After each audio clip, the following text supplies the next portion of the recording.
That's the We're worst impression alive! in the world. And I yes, I'm don't starting know a live about stream that. with you calling you out for your terribleness. I think I do it really well. Really well. Oh Really dear. well. I say 3 instead of 3. I thought it would be three. At least we know how to Three. pronounce use. Use. Use. Not As y'all. again, It should be No, y'all. I just meant the letter U. Oh, But 'cause, Americans seem to have a real problem with the letter U. we don't like the letter U, but we love the letter Z. Z. Z. Oh. See, it's funny. Zelda, not Zeda or Zelda. I'll tell you when I knew that you guys pronounce Z's as Z. So my favorite book growing up was Hitchhiker's Guide to the Galaxy, but in America that's not like a known book. I mean, it is now, but not a million years ago. It is now after that terrible film. Don't get me started. Yes. But I got the audiobook where I believe it is Douglas Adams reading it, and he said plural alpha ZZ9, and I was like, what? What does that even mean? What does that mean? The book has the letter Z. What? Why does it say ZZ? Anyway, yeah, so. I learned a lot of things from that. Biscuits are not biscuits that I know. It's cookies. Biscuits are actual, like things you have with tea. Yeah. Not a dinner item. It's very weird to me. And car parks, that was another one. You could have a crossover for biscuits, like American biscuits with your tea. You and could. Then the UK biscuits with dinner. There you go. I think that could work. I like it. Or some gravy on those digestives.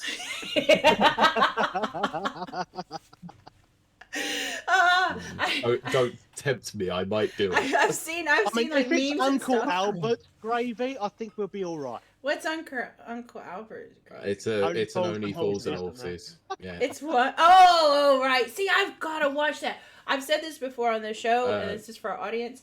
I watched one episode. It was on at Christmas, and it was the funniest thing I'd ever seen. It was Which Chandelier moment. Oh yeah, that's the I classic. won't give it away, but I laughed so hard, and I was like, "Why have I never seen this? What?" Everyone I'm usually American. laughs at that one. That was a good intro. There's a couple of episodes that you could probably skip because there's some pretty loose racism in there. To be fair, but well, I'm rewatching House. House MD. Speaking of which, Hugh Laurie never knew he was British.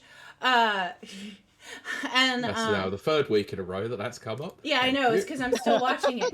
And but the thing is, like, it's pretty like for its time. I mean, it's racist and sexist and homophobic. I mean, but it was a product of its time. I still love it. That's probably the best way to describe it. Product of its time, Yeah, early Things have 2000s. changed a lot since. I didn't actually think things had changed that much. But yeah, going back and watching that, I'm like, whoa, okay. Well, we wouldn't get away with that now, thank goodness, because it's. Brent, can you let us know if our audio levels are okay? Thank you. What? I was just telling Brent. No, in the someone chat. was talking. I heard a voice. Sorry, apologies saying, for that. It's Leon. Just on the subject of product of their time. Yeah. Like with the Looney Tunes, for example, they've added sort of the clip at the beginning, basically saying this is a product of its time, like etc., rather than just cutting it out, which I think is. I agree. Yeah, I think because it's recognizing that that was bad, but yes. we're learning. Yeah. We've grown. Yeah, that's the thing is I've noticed that on Sky shows and on Netflix as well, as they've been doing that with certain shows. Yeah, I don't think we should forget our history. We should remember all the bad things we did so that we don't repeat them. That's my theory. Yeah. Brent says everyone sounds good. Woohoo! Yeah, that's why I just did the thumbs up. I was trying to acknowledge without, that's cool. I wasn't paying attention. That is fine. Have you seen what I called the episode yet? I can't say I have. I need to go and do all my checks. I was engaging in conversation, so. Oh, Mike, what are you eating? Looks like pizza. Is pizza? Biscuits. It is. Wait, is that what is that? Looks like a samosa. Triforce quesadilla. That's what it is. It's the Triforce. That's awesome, Mike. Fantastic. Very good. Love You're it. lagging really badly. So I think the webcam tends to lag. the Triforce is too strong. Yeah, Mike, you're lagging a bit. The volume was so loud on my phone. Un Piquito. Oh, nope, now you're muted. Poor I know, you're gone. And it's gone. See, he's all the way in Spain. I'm in Belfast. So, it shouldn't be too bad. There we go. No. Perfection. Okay. Right, sounds good on there. So, let me just... Oh, Nana says, happy affiliate anniversary. Yay! I remember we made affiliate. God, it feels like longer than a year. Is it really? Jeez. Is it a year or 2 years? 2 years, I believe. God, I was so excited. I wanted to make partner, but we had a little lull there. Called, I think we COVID. still do, to be honest. Yeah, I know. We got to pick it back up. But I'm going to start streaming soon. Yeah. I will start streaming again soon. Once everything's sorted out with adult life, then yeah, I will definitely be doing the same. Yeah. If you know what I mean, Kylie. So. Yep. Pete's adulting. Yes. I'm what's that then when it's at home? Currently in the process of buying a house. Yeah. He's being like... Yeah, that kind of adulting. Oh. I'm Pete. Yeah, I'm a grown-up. Woo! Ooh, look at me. I'm Kylie. I live in a manor house. Oh, shut up. We're going to talk about my life. Oh, gosh. I'll be back in a second. Hang on. Oh, I don't really want to talk about that. But we will lightly touch on it. Britt says, how did the UK do in Eurovision? The UK did exactly as it always does every year. Except for last year. Last year was amazing. But that's because what's his face? Mike, you're gone quiet again. I'm what? Sorry? You're lagging bad, and I don't know why. I'm lagging again? Again. I don't know why. I can't be on... Did any of you ever play WarioWare Snapped? Because that's what it reminds me of at the end of the series of mini games, where it's like just a stop motion, where it's like... That's what it is. I mean, it's a great visual. Still? Yeah, you're still... The visuals are fantastic. But... Kylie, what did you name it? I don't know if I want to say it out loud. Well, because it's only showing up on Twitch as episode 159, flipping Ekbox or whatever, which was last week. That was last week's. Yeah, I know. That's what I thought was weird. Sam Ryder, that's it, Brent. Can y'all tell me what the title of the Twitch stream is in chat, just to see if it made its way over there? Don't make me say it out loud.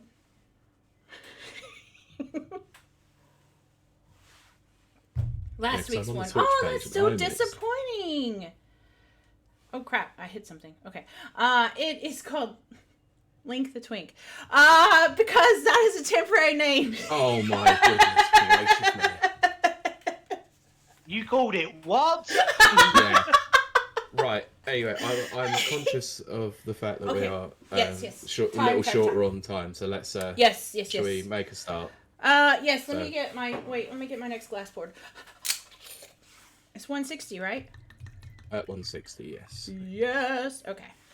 We'll explain it on the show, obviously, for the people to know, but we'll get to that in a bit. But what? Just before we start, anyway, thanks for both coming on at such short notice. Really do appreciate it. Big time. Obviously, we will. I'll keep an eye on the time for you, Leon. Cheers. Thank you. No worries. So, right, I am recording. So, start in 3, 2. Welcome to Rapid Reviews Radio episode 160. This is a very special episode, as they all are. It was a last minute change in plans, so stick around for next week's as well, because that's also a special episode. They're all special. But this is a very special one. It is about everyone's favorite Nintendo character that's not Super Mario. But before we get to that, I'm going to introduce... Damn, I forgot the memo. That was the last episode I was on. Yeah, there you go. I'm going to introduce our special... I'm going to introduce myself. I'm Kiley Wilde. I am your co-host, as always, and joined by my ever-present co-host, Pete Beckett. Hello. I forgot what episode we're doing today. Great. No, but we have two very special guests. We have always our friend of the show, returning guest, who I guess at this point is just like a semi-permanent guest. Mike from Mike Tindo. I'm when you can't find anybody else. I'm happy to be here. It's always fun. But we have an even more special first-time guest. Hopefully first time of many times. Leon. Hey, yeah. Yay! How's it going? It's going great. It's going to be a great show. But I do like to start the show off every week, as I always do, asking how everyone's week has been. So we can get the banter portion in. So, Leon, I'll start with you. How's your week been? Well, it's... Oh, yeah, it is Sunday, so it's the end of the week, so yeah. Where do I begin? Oh, no, we're not going to do that again. Not again. For Americans, it's the beginning of the week. I mean, where I work, technically Sunday is the beginning of the week. See? So it is for the rest of us. It's just for Kiley, it's the beginning. Because in the US, Sunday is the first day of the week. Yeah. So, obviously, Zelda, big thing. Very happy to get the collector's edition, which is somewhere in my Well, I definitely want to ask you about the collector's edition in a little bit, for sure. Yeah. Okay. Work has been... Well, work has been work. I was going to say work. Yes. I may have got attacked by a shoplifter a few days ago. No. Basically, we know who he is. He's banned from the store. He keeps coming in, keeps stealing lots of stock. I told him to leave because he's banned. And as he did, he quickly grabbed a box of single chocolate bars and just threw it at my face. So that was fun to deal with, calling the police for that and such. But other than that, it has been my first week of part-time after being told for 5 months that I can change to part-time. Right. So I'm looking forward to that so I can get more time to myself and working on other bits and pieces which have laid dormant for a while. Well, Plenty of time to play Tears of the Kingdom. There you go. But no, at the perfect time. I get that. As people know, I run my own business, but like the last 10 years, I have been hustling.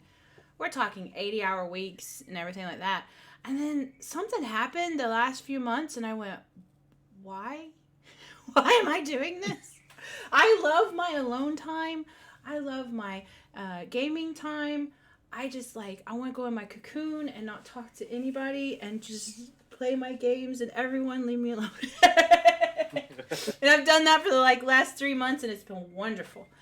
I highly suggest that for everyone. But Pete, how about you? How's your week been? Long, tedious, boring. The usual. Been working this weekend as well, so it's definitely very long. But other than that, it's been okay, I guess. Just I'm going to be the first to admit I haven't got a lot of time on Tears of the Kingdom, but I got a good couple of hours last night beforehand. So whilst I was sort of half dozing off. I'll definitely explain my situation and relationship with Tears of the Kingdom in a second. Yes. As we know, I have a Switch. I do not turn it on. But Mike. I do have to ask, is it still boxed at least? No, I took it out of the box. And I did put an account on it. I made an account. But as I said, I made the account for the video game con I was going to host before COVID hit. And I haven't gone back. But one day I will. When they come out with a new Switch, I bet that's mine. Anyway. We could discuss that later, maybe. Yeah. But anyway, Mike, how about you? How's your week been? It's been agonizing and exhausting because, on the beach? I've been waiting for Tears of the Kingdom, like everybody else. And then this last week it's just been like, do you know what? It's coming out Friday. Cool. I just want to get through the rest of the week and then be able to play at the weekend. Aww. And it's like you try to go to sleep and your brain just won't let you. And it's saying, hey, guess what? This Friday. Guess what's this Friday? And it's like, no, just let me sleep, brain. I still have another 4 days to get through, yeah? I love that feeling. Yeah.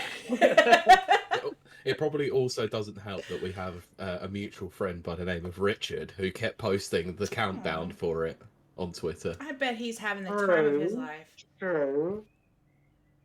Man. Mind you, I saw everything about his Japanese trip. That was absolutely amazing. I so jealous.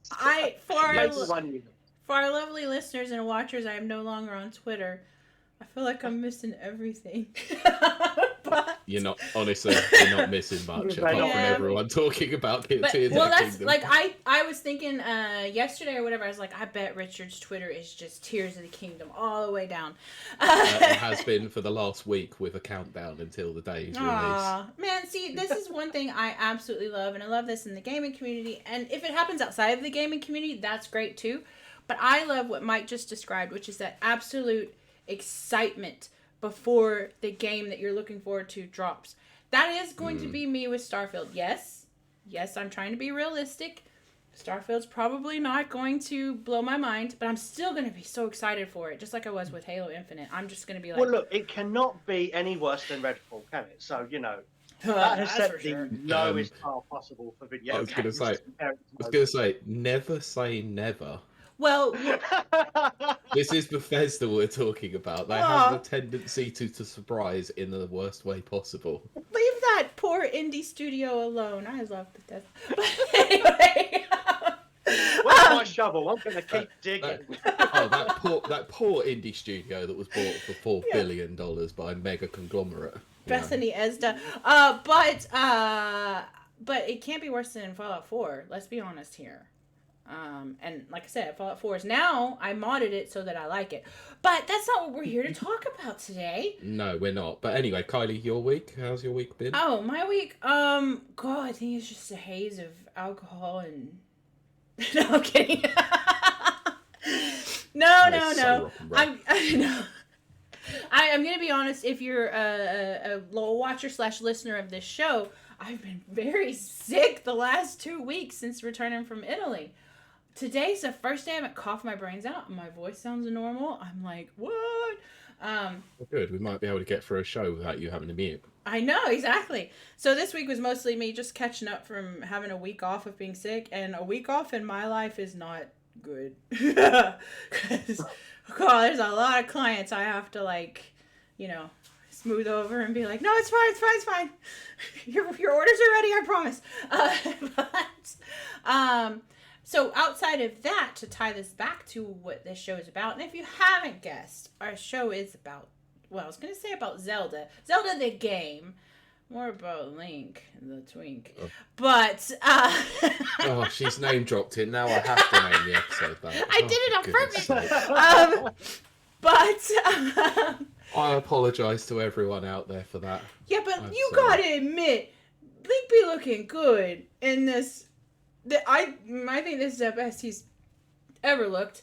I know it's a cartoon character. I don't care. I mean, I love his new hairdo.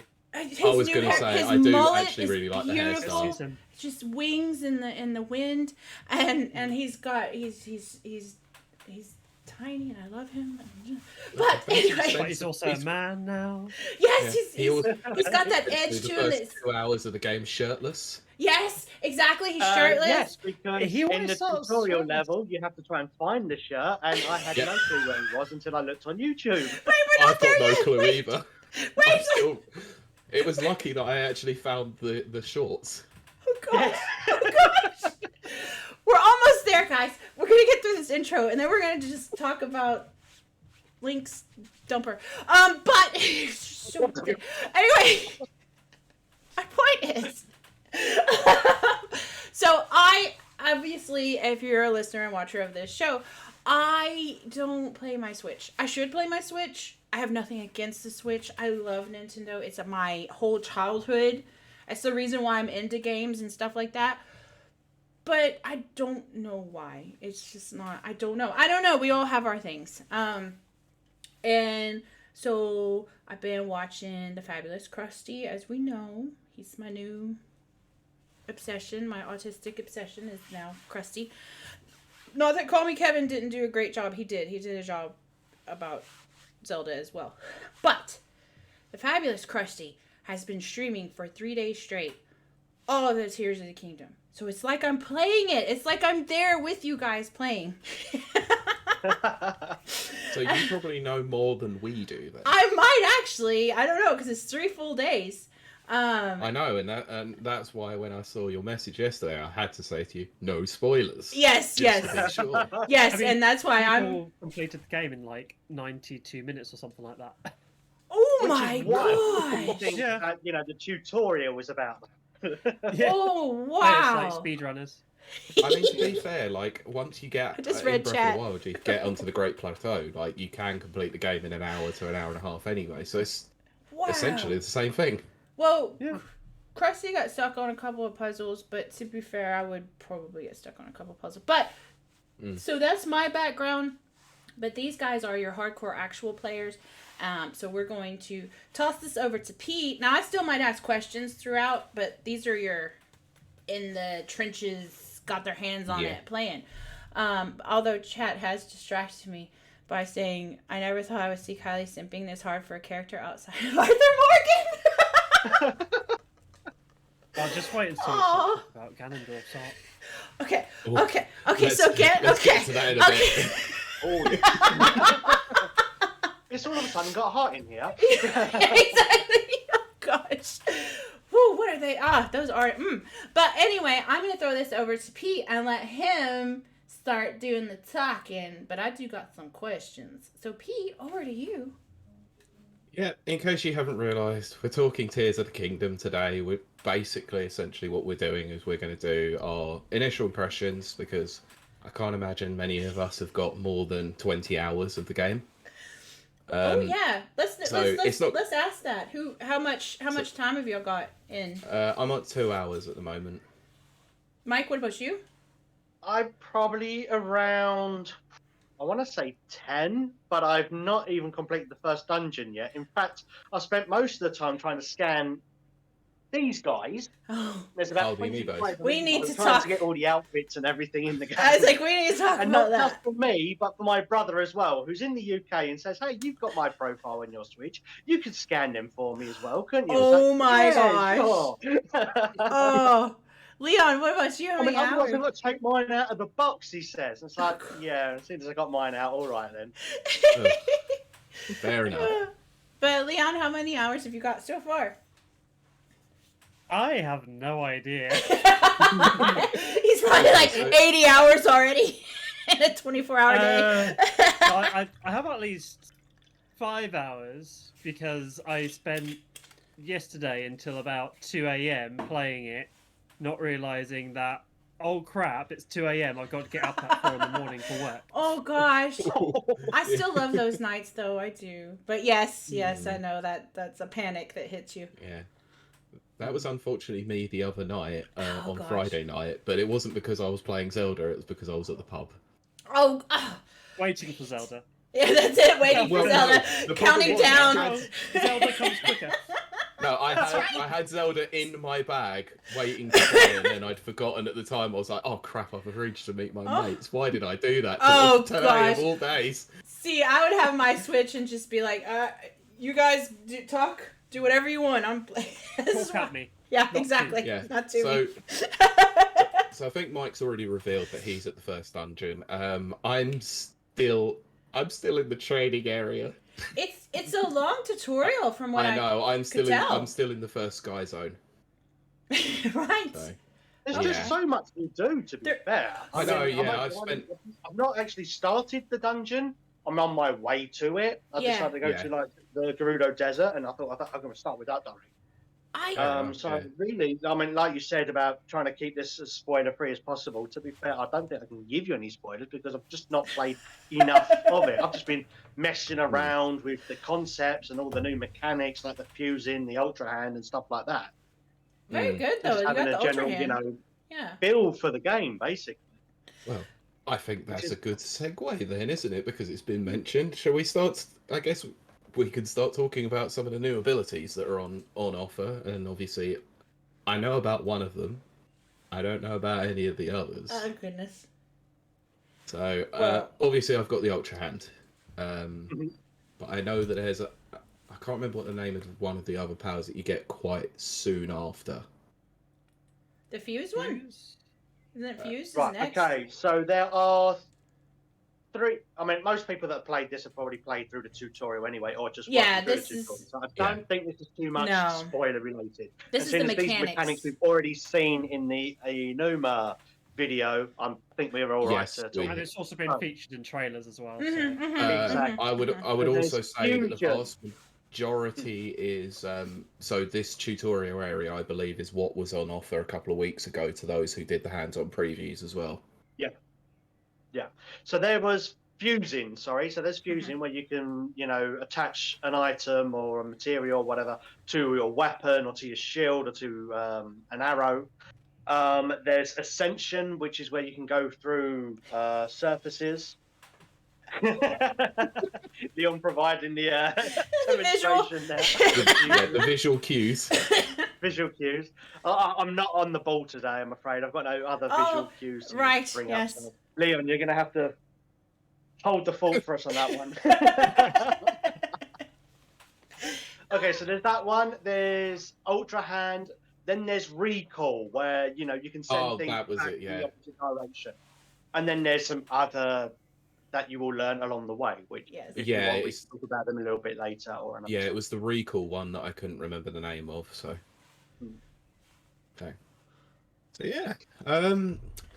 So, obviously in the first particular area, the Sky Kingdom, we start to get a bit of an understanding of what the general story is. We get an idea of what the general mechanics are and how it's going to play. We also get a bit of an update to something that was obviously within the Breath of the Wild, because it's, direct sequel. How are we finding the new shrines? To be fair, I've played a few of them. Leon, do you want to take this one? So, they are pretty similar to the shrines that you'd get in Breath of the Wild, but I feel they're sort of from the get-go, they're quite, a lot of them are, or at least the ones that I've tried, are quite in-depth, because in Breath of the Wild, sort of the shrines that you start with are quite simple, and then as you explore further away from the starting point, you get more complex puzzles, but you already start with some quite complex puzzles, which is a quite nice change. I agree. I also think with that. With the design of the outside of the shrines, it even though it's just a big rock with these pillars around it, for some reason it reminds me of the Great Fairy Fountains from Wind Waker. The shells that you go to. See, it's funny you say that, because watching this as I've been doing, there's a few things. Leon, you're going out of focus. There are a few things that really bring Wind Waker back. Now, Wind Waker, I loved. Also, the music. Wind Waker music is. I still listen to the soundtrack. But there's a few things. Yeah, exactly. There's a few things. Probably one of the best tracks from that guy. As I say, it's probably why I moved to Ireland. Is Wind Waker. Oh man. But anyway, not my point. There's a few things that happen in the coming up areas that are very Wind Wakery, and that's one thing that I've noticed. Again, just as an observer, not a participant, a player. There's a lot of homages to past Zeldas, and I kind of really dig that, because I did used to be like a big Zelda fan. It's just recently when I went full FPS. So I'm picking up. I mean, some of the sound effects sort of almost remind me of the Skyward Sword as well. Yes, no, some of those sound effects just send you right back, and I'm like, woo, Yeah, the one that I noticed the most is obviously when you're using the fuse ability and you're picking stuff up with the Ultra Hand and you're rotating, and it's sort of like an 8-bitty sort of sound, doesn't it? There's a few 8-bitty It's very, sounds. very cool, actually. Like, it's kind of weird because it kind of takes you out in a way, because it's such a beautiful, fully realized, 3D world with this beautiful ambiance sound. But then you'll hear these old sounds, and it kind of takes you out a little bit, but at the same time, you hit that nostalgia button, and you're just like, oh, I remember this and stuff. But Mike, I want to ask you about the amiibos, because the Fabulous Krusty, I love him. he doesn't have any amiibos, so he didn't get to scan them. What do you get with the amiibos? Right. Okay. So basically, there's been a lot of misinformation as well on the internet prior to the actual release of the game, and now finally people being able to actually, use the amiibos themselves. I'm shocked. We can see that you get a lot of the same stuff that you get from Breath of the Wild. So it'll be like all the outfits and stuff like that. There was, now when I say about misinformation, some people said you couldn't get weapons, but you can actually get the same weapons that you would get from Breath of the Wild. So from like games like Ocarina of Time, you'd get the big Goron sword. From the Wind Waker Link, you'd be able to get the Sea Breeze boomerang. And there's a couple of other weapons where they've changed the names for some reason. So, for example, the Twilight Princess Zelda from the Super Smash Bros. Series, you would get the Twilight Bow in Breath of the Wild. Whereas you still get it in this game, it's called the Dusk Bow for some strange reason rather than Twilight. But so you can get all the outfits. The only one that I haven't found outfits for is the Breath of the Wild Link. I supposedly it gives you the champion tunic as well, or it's called the Tunic of Memories or something. But I'm not totally certain on that. I'm not totally sold because I haven't managed to unlock it myself yet. But for all the others, so like Toon Link, you would get, or Wind Waker Link, you'd get the Tunic of Wind. Ocarina of Time, you get the Tunic of Time, and obviously the hat and the trousers as well. Majora's Mask gives you the Fierce Deity outfit. A new one is Link's Awakening, where it gives you the Link's Awakening outfit, but it actually has the Link's Awakening face. Oh my god! So it's not just that hat this time; it actually has the face. So it looks like you're running around as, Link from that game. Hold on, if I bring it in, my nostalgia may not be so familiar. So you'd actually have that face with the very black, beady, Coraline eyes kind of thing. I like that. I love him. The exclusive item they give you is fabrics for your paraglider. Right. Nice. Now that's very good to know because spoilers. There's a paraglider. Yes. I have a quick question. Have you tried scanning the Wolf Link amiibo yet? Yes, and it is very disappointing. So not only is there no Wolf Link, it basically just gives you a load of meat. Now some people says it might be able to give you the paraglider fabric, and that's possibly true. But if you scan one of the other Twilight Princess amiibo links, it will give you the same thing as well. So it basically just generic. Knows it. Okay. One very important fact, and one that's definitely got to be addressed, is that even if you don't have the amiibo, you can still unlock all these outfits and stuff in the game anyway. Oh, okay, that's good to know. For that. Okay, that's actually very good to know. That's very good to know. Who knows? Maybe one day I will play this. I have. Here's what I have to admit, as an observer, and you guys, correct me or anything like that. Compared to Breath of the Wild, this has these more elevated puzzles, it seems like. They're very, they're not frustrating, oh, I give up. That kind. It makes you want to keep going and stuff like that and figure out the answers. And I'm really, really enjoying those, especially with the whole fuse ability. And the, I don't know if this is a spoiler, the battery thing. There's a battery thing. We won't talk about it. Okay, I won't talk about it, but there's a battery thing, and it's really cool. But yeah, so what I want to ask, and Leon, I'll start with you. So far, the what you've played, how do you feel it stacks up with Breath of the Wild? So I definitely think it's a huge improvement. For one, you can instantly see that there's more of a variety of enemies, because that's one thing which I sort of not necessarily disliked, but sort of found annoying with Breath of the Wild. Yes, is that there wasn't too many different types of enemies, but in Tears of the Kingdom there are. Is it okay to name? Yeah, of course. So one which I really happy to see return is the like, and it has a pretty creepy new model, and they work slightly differently. Won't go into it too much, But there's also I don't know if it's officially called this, but I'm going to call it this just because it's sort of similar. It's sort of similar to the Floor Master from Wind Waker. Right. They are so creepy. Like sometimes they'll just appear out from nowhere. It's like, oh, and unfortunately I got sort of cornered in a cave because I didn't have any arrows on me as well. So it's gosh. Okay, I really want to explore this cave, but I'm gonna have to warp out because these things are just wanting to kill me. Yeah. Suffocate the life from Link's body. Oh gosh. That is one thing I have noticed is that you need to have plenty of arrows. No spoilers ahead, but you need lots of arrows. Arrows always help. Oh yes.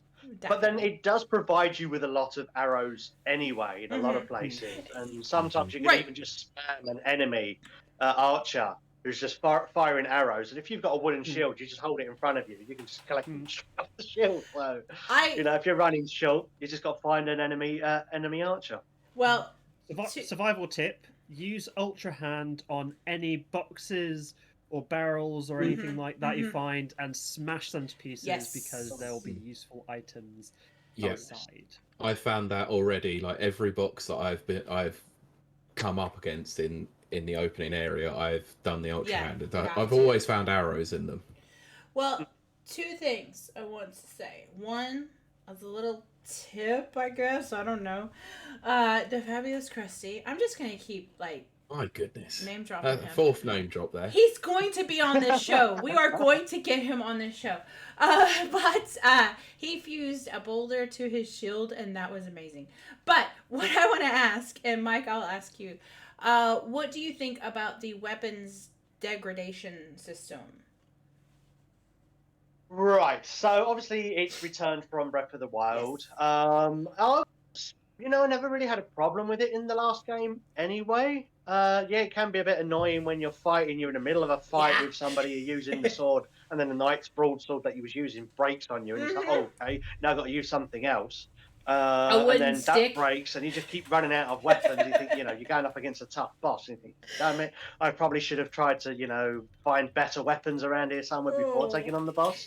That does return in this game, and they also have lower quality this time around. Yeah. So the knight's broadsword in the last game, if that, for example, was a 10 power weapon, in this time it's about 5. So you're almost forced in a way to fuse with other items in order to make them stronger, which I can get behind. That's fine. And you can find better quality weapons throughout the game as well, including of the same caliber. So the knight's broadsword, you'll find it's decayed, but you can get a polished version later on in the game, or if you're scanning amiibo, so that will last a bit longer and it'll be a bit stronger. And you can still fuse that with other items to make it stronger still. So I did appreciate it in Breath of the Wild, and I appreciate it here because it gives you a chance to use other weapons as well. I know it's very, very easy to just pick up the Master Sword once you get it, and then you just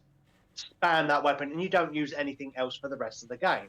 But at least this way, you have a chance to try the spear or the halberd, or change it up with the claymore, and it just gives you a different variety of how to take on enemies and how to approach them as well. Whereas with me, I just use anything that I have available in my pocket. It's like, here's a twig against a Hinox. That'll work. That is so funny, and it does work. Exactly. But I really like that, scrambling to get what you can. I'm going to be very, very honest, and then Pete, of course, I'll ask you. I'm not leaving you out, I promise. My experience with weapons degradation obviously is in the Fallout games. I always kind of liked it because it adds this kind of element of realism. I know maybe it's extra real. It's like they wouldn't degrade that fast, but there is this kind of things do break as you use them, and I kind of like that. And I kind of like what Mike said. It makes you use a different variety, which is very cool. Pete, have you hit the weapons degradation point yet? Look, let's be honest. It's hard to avoid because the first area you're in, all you're using is sticks and twigs. So they're gonna break. Wooden stick against a robot. I love it. Yeah, it makes no sense. But hey, so I think I was pretty outspoken on the fact that I wasn't a particular fan of the weapon degradation system in Breath of the Wild. Yes. And coming into Tears of the Kingdom, I'm still not a fan of it. But obviously, with the fact that you've got the fuse ability to be able to create new weapons, what Mike said is that you can find different variations of the weapons now that have different stats. I actually feel it's going to give it a lot more variety and make it a bit more realised than it probably was in Breath of the Wild. Because whilst I wasn't... it's hard to say. I didn't hate it. I just didn't like it. And I just felt that there were certain elements in that game where it would have been nice to have a blacksmith available to you to be able to repair weapons. Yes! But that's essentially what we have now with the fuse system. Yeah. So I think it's a good combination of the both so far from what I've seen of it. And obviously the Ianuma clip where he was showing the different weapons that you could fuse together and all the variations that you have. Yeah, I can see there being a lot to this system that I'm kind of looking forward to actually digging my teeth into a lot more. I will say I liked that the Fabulous Krusty, I can't help it, that's his name. Fabulous Krusty was able to fuse a sword with, I think, a boulder, I don't remember, but he was able to replace his axe, which broke, and he was able to do that. I like that because there is something about these open world games, which I love, by the way. I love open world games. Where if if something breaks, if you lose a vital part of your inventory, you're stuck. You can't move to the next thing until you either go find it again or get a different version or whatever. The fact that he was able to just turn around and fuse this, axe and then go back to chopping trees, which are important. That's not a spoiler, but it is important. But no, it's fine. I've already got an axe for chopping. Chopping. I mean, that's covered in basically the tutorial anyway. Okay, good. So, right. Okay. That's true. That's a good point, actually. Must resist the urge to go chop, chop, dig, dig. Oh, wait. Goodness. But, Leon, what are your thoughts on the lore so far? Do you think it's a consistent thing, or do you think it's all brand new, or what do you think? So, good question. I've not gone into it too much because I've not even reached the first dungeon yet. I've only just recently there's so much gotten in out there. For the tutorial area, but it does go through quite a bit, and trying to think of the best way to sort of go about it without spoiling too much. I know. It does sort of look into Hyrule's ancient history, I guess, which makes me really hope that we get some nice throwbacks to other games. Obviously, I'm not sure if it does or not quite yet, but I'm looking forward to it. It's and I think it's does the sort of story elements sort of similar to how Breath of the Wild handles it, but I think it does also does a sort of have a bit more trailing on, if that makes sense. That's all. Once again, trying really hard to not. I know, it's tough, especially with lore. But I mean, I haven't found in areas within the first few hours of playing. It's not like I've found any areas where you find memories where you get cutscenes of what happened before. This game does seem to feel a bit more current in the way how the story goes, though there is possibly some kind of callbacks to or flashbacks to events past. I don't know. I'm only speculating here, and only from what we've seen from trailers and that when you see Zelda talking to this woman who we can only assume is Hylia, for example, because of games from Skyward Sword and stuff like that. And we have the goddess Hylia, and they're supposed to be related, or she's the incarnation. Yeah. I'm not going to dive too much into the lore. So there is some speculation there. We do see in the tutorial area when we meet one of the Zonai for the first time, and he sort of serves kind of like the King of Hyrule in Breath of the Wild, who kind of like takes you through the tutorial and about what it is that you've got to generally do. He sticks with you the whole time. I can see this game just being the GOAT, to be fair, seeing as this is practically what the Zonai look like as well. GOAT people. So if Tears of the Kingdom is not GOAT for this year, or just GOAT in general, I think it is something that is going to have players sort of theorizing as they play through. Like, there's a lot of mystery behind all the bits of story I've come across so far. So I'm really looking forward to unveiling more of that as I play further into the game. And we do get voice acting for modern characters as well. So that's what I wanted. I was going to say about that anyway. And the fact that you get the opening section where obviously you, without going into full details for nobody who's seen it, there is a bit of an adventure down into the caves, and you start to get a lot of the lore that's going to be going through this. What you think is the essentials of the story of this game, and I have to say I really liked that. But the only thing I would say about it once again is that whilst I think few people did mention it in Breath of the Wild, some weren't exactly sold on the performance for Princess Zelda. Yeah, so that's what I want to talk about. This one is showing that again. Okay, Pete just totally read my mind, which I guess shouldn't be a surprise. It's 2 years of a podcast. That's what I want to talk about next, is A, the voice acting, and B, Zelda's voice acting. Mike, let's start with you, because we know Matt Mercer. Me? Oh, come on. Let somebody else have a time. I was going to say, should we let Leon take Okay, we'll start with Leon, sure. Leon, okay, so we know Matt Mercer's involved. I don't think that's a spoiler. No, it wasn't a spoiler. He announced that on Twitter. Oh, okay. After the... Not on Twitter. But I do want to talk about the voice acting. What do you think of that? Their choice of voice acting some of the lines, but not all of the lines. And also Zelda. Can we please talk about Zelda?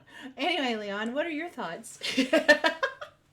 So for some of the lines and not all of the lines, as annoying as it may be to some, I think it's probably the best way forward, because obviously some cutscenes are full cutscenes, whereas other ones are more just sort of like in game speaking to each other, and it's like in game, sort of like you're talking to an NPC in a way, which is kind of nice, because in the parts where it isn't voice acted, you do tend to get more vital information, so it's good to be able to skip through it. One thing which I will touch on quickly is in a lot of the cutscenes, it now introduces a log. So if you do miss a crucial bit, you can just press, I think, Y, and just quickly read back on what has been said during that bit of dialogue. Yeah, I did notice that during a cutscene. It was a really good idea, actually. People like me need that, because I have ADD, and I'm just like, whoop! Oh, what did she say? But anyway... But what do you... I'm browsing my phone, it's like, oh crap. What was that? What was that most vital bit of information? Yeah, exactly. What was I supposed to be collecting? I forgot. Rewind. Recall. Oh god, exactly. Recall. But Leon, specifically, what do you think of Zelda? I just gave my bias away.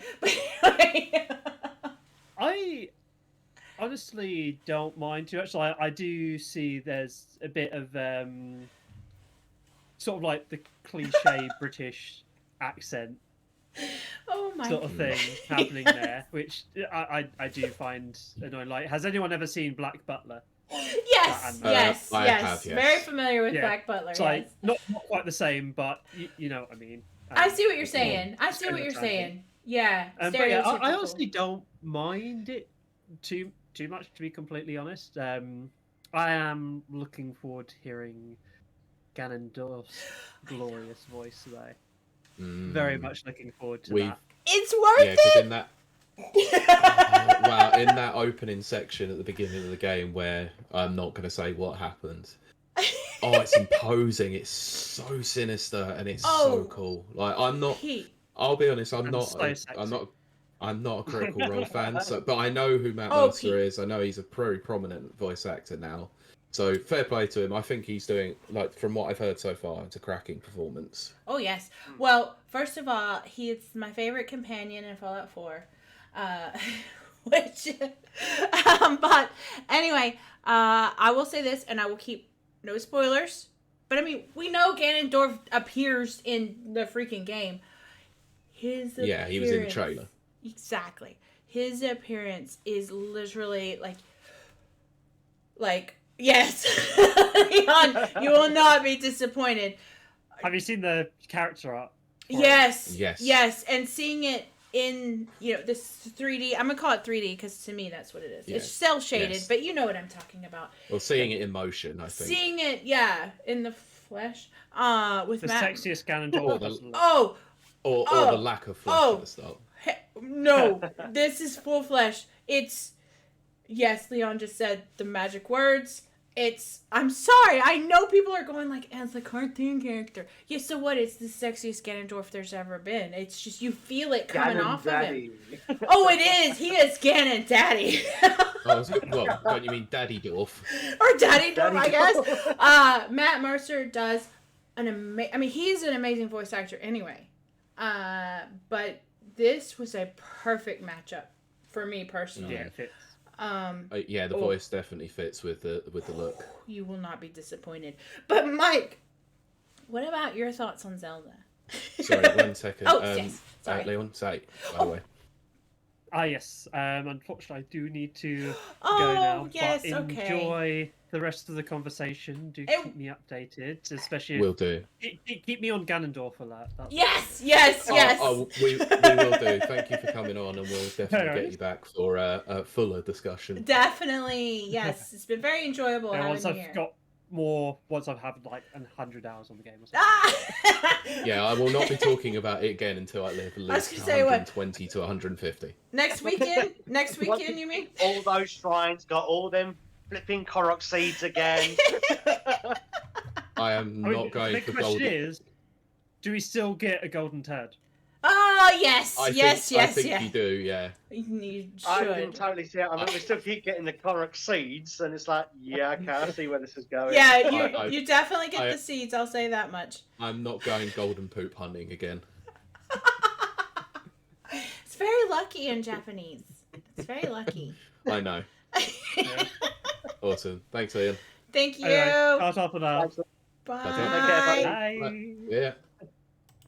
Okay. I will rearrange the names as we get That's settled. fine. That's why I've said let's go to Leon first because I knew it's running shorter. Thank you, Pete, for doing that. Yeah, I'm not. That's what I do. Yeah, that's right. That's what I do. So, Mike, do you want to talk about Ganondorf a little bit? And Zelda. And Zelda.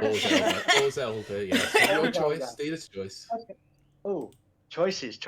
I mean, it's fantastic that we get to see, Ganondorf return. Yeah. Now, I know Ganon was obviously in the last one. He came as the Beast, Ganon Beast. But, and then we got a little bit from Age of Calamity, but that's not really the same thing because it was still demon form. You know what I mean? Well, it technically was because obviously, like in the first game, we dealt with Calamity Ganon, which was obviously the demonic form, which was there that took over the castle and caused the Age of Calamity anyway. Right. So this is a completely different iteration. It's like, and how it always was in the original games where you had Ganon and Ganondorf. They were two different entities. Yes, and basically it's just like his rage or his anger and his thirst for power, which is obviously, manifested. That's the word. Yeah. Manifested, obviously, into like Calamity Ganon and stuff like that. So now we're actually going to see this Ganondorf, which is probably, I want to say, it's the first time we've seen Ganondorf since. That's going to drive me nuts because I can't remember whether it was Wind Waker. I was good. No. There was Ocarina, yeah. So Ocarina 3D. Maybe that came after, Well, Ocarina 3D is essentially just a 3D remake of Ocarina of Time, anyway. So, but I think. But then he was in Wind Waker, then he was in Twilight Princess, and then in between we had Skyward Sword, but that was Demise. then we had Breath of the Wild, which didn't actually appear. We had Link's Awakening, which is obviously another remake. So I suppose I love Link's Awakening. It's my absolute favorite. From mainline games, probably, I want to say Twilight Princess. I would probably say so. I would say Twilight. Yes. Yeah. Thank you. I was going to say. Now, for our listeners and our watchers who may not know, Zelda/Link lore is a bit hard to follow because there's a lot of time jumping. I actually wanted to get into this. Wobbly, tiny, yes, a lot of timey-wimey stuff. So essentially, anyone who owns the Hyrule Historia still has an outdated version of it now. Oh gosh. Yes. As everyone knows, I've made it very clear. I love lore. I love lore on games. That's what attracts me to games. Trying to follow Zelda lore, and I'll just call it Zelda, is very similar to trying to follow Resident Evil lore. Because there's no, there is a worse example. There is a much worse example. Okay, what is it? Trying to follow the Legend of Zelda lore is like trying to unravel the Metal Gear Solid lore. Oh my gosh! Oh, exactly. Sincho just said Kingdom Hearts. Yeah. Sincho just said Kingdom Hearts. Yes, 100%. That is another lore that I'm just like I'm trying so hard. Yeah. Sorry, Sincho. I called it Kingdom Farts. I thought that's what you said, but I wasn't sure. But anyway. Intentionally. No, I did it intentionally. But, Mike, I want to know, what are your thoughts on Zelda? Is it just me? I am not a fan. I'm not a fan of Zelda's voice acting. I mean, hats off to Patricia Somerset for voicing the character. Obviously, it's not a very easy role, I suppose, because there is a lot of pressure because this is obviously a first speaking role for Zelda in all the Zelda games. Breath of the Wild was the first one to actually have voice acting in it, and this is 2017. Video games have been having voice acting in it since like the early 2000s. You know what I mean? Yes, this is a good point. Yeah, I'm not totally a fan of the accent. I mean, but then, it is what it is. It's grown on me over the years, I must admit. And yeah, I'm happy to see her return and voice the character again. I'll be happy to hear some of the other characters in the game as well. It's nice to see that the newer characters, the new champions, which were shown in Breath of the Wild.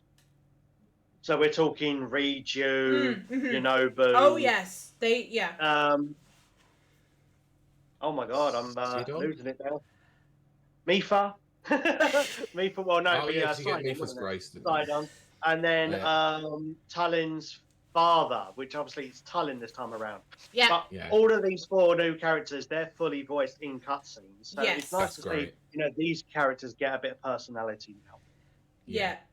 And obviously, I think Ganondorf, or Matt Mercer as Ganondorf, is probably what people are all here for anyway. So it'd be fantastic to hear, his tragic backstory as to how he became a dried-up mummy in the first place.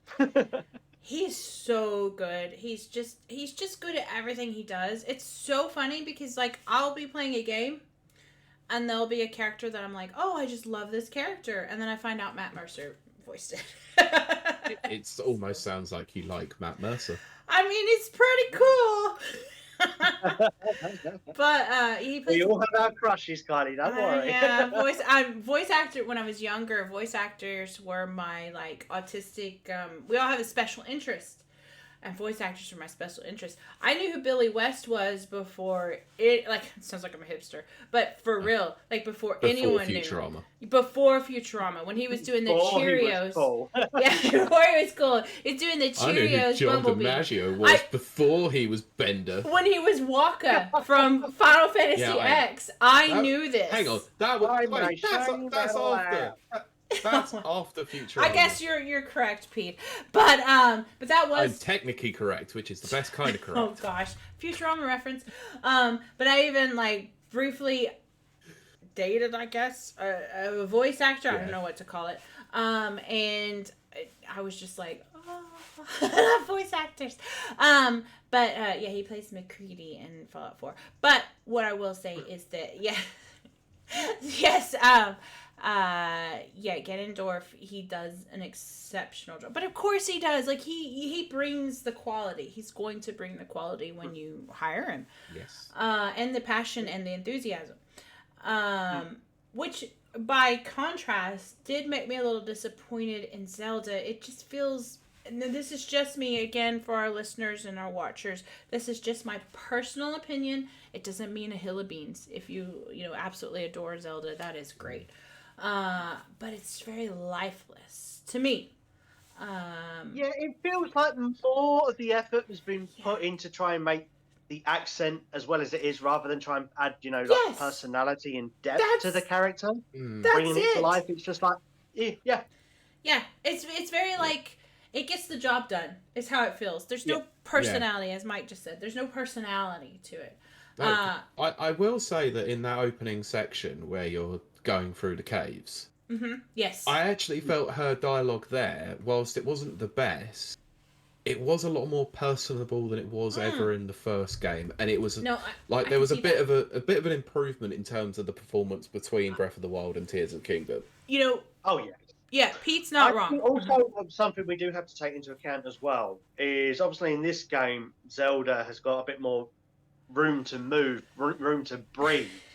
Whereas in like Breath of the Wild, when we look back in the the cutscenes, the flashbacks, she was very, very much being dominated by her father. She has to do this, she has to do that. Doesn't really come out of her shell. So maybe that was part of the reason why she didn't have so much of a personality or much growth in her character, because she was just pretty much put in this box for the whole game, trying to find this power, and like showing desperation to try to find this power that's going to kill the darkness. So maybe that's probably one of the reasons why they went with that direction. So it may seem like, she hasn't got much character and very much depth to it, but maybe that was kind of intentional. You know what? You might be right, Mike. I didn't think of that. Yeah, because her role is very much relegated in the first game to dialogue. Well, I'd say exposition-heavy moments. That's it. That's what she is. She's the narrator almost. Between the past and the. Well, she essentially does narrate the vast majority of the story, apart from the King of Hyrule, of course, in the first game. Right. Yeah. But like, see, for me, being female and I'm all into like strong female characters. I think Zelda's potential when she was Sheik, that blew my mind. I know that's silly, but there's so much potential there for a character, because Zelda is the de facto ruler of the kingdom of Hyrule. And no one really. I mean, I know there was like a CDI or whatever it's called game back. Let's not talk about those back then, where she saves Link. The new one that came out, that's on the Game Boy Color. Oh gosh. But like, no one's really tapped into that potential. I would really like to see. Again, I do realize I'm coming at this from a female point of view or whatever.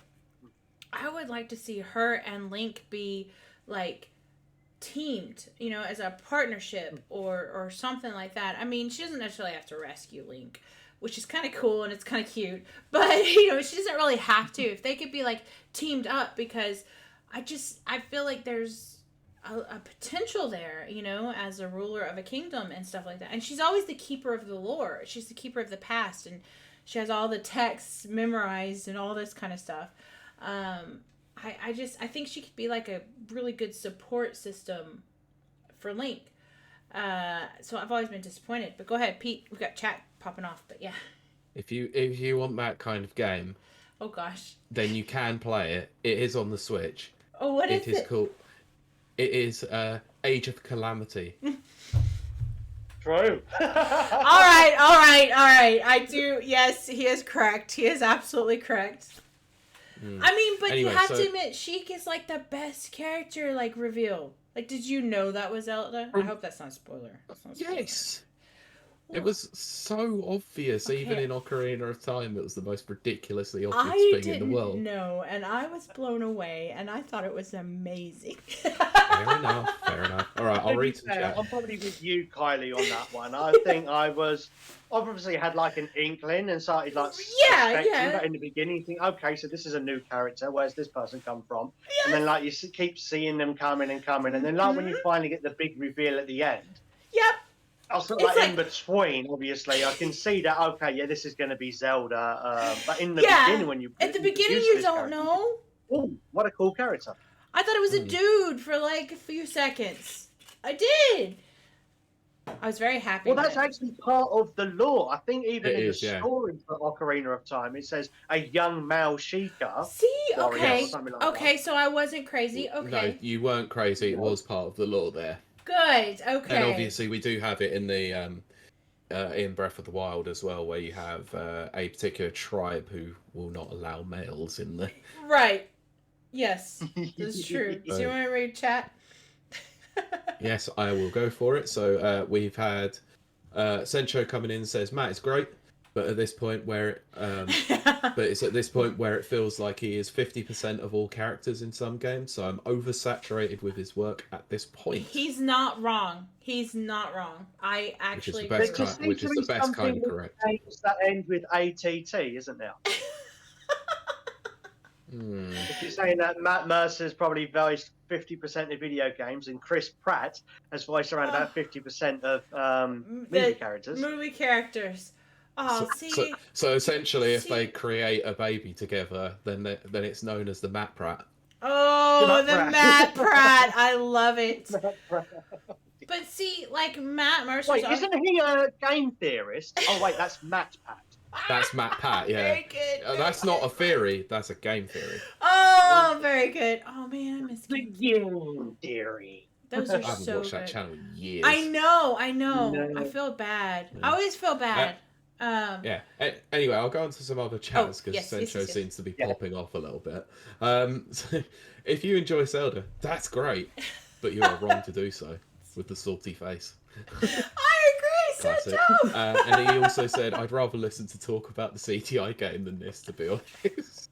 Oh, okay. So what do you think of? I want to know. I'm a fan of the newer Zelda editions, obviously. Oh, Sencho, I want to know. Their own. Tell us what you think of Tears in the Kingdom in chat. Yeah, I want to know. Yes. That's fair. I'm very interested.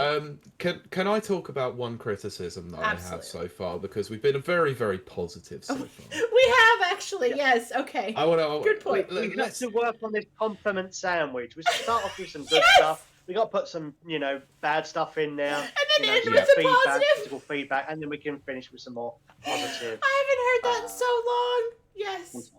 The compliment sandwich. I do like a compliment sandwich. I get them frequently. Oh, because of your work, I'm sure. It's called having a partner too. Oh, right. Yeah. Right. Oh, see, I don't know. I don't have, I'm like, you'll get you're a dick, but you treat me well, but you're still a dick. Aw.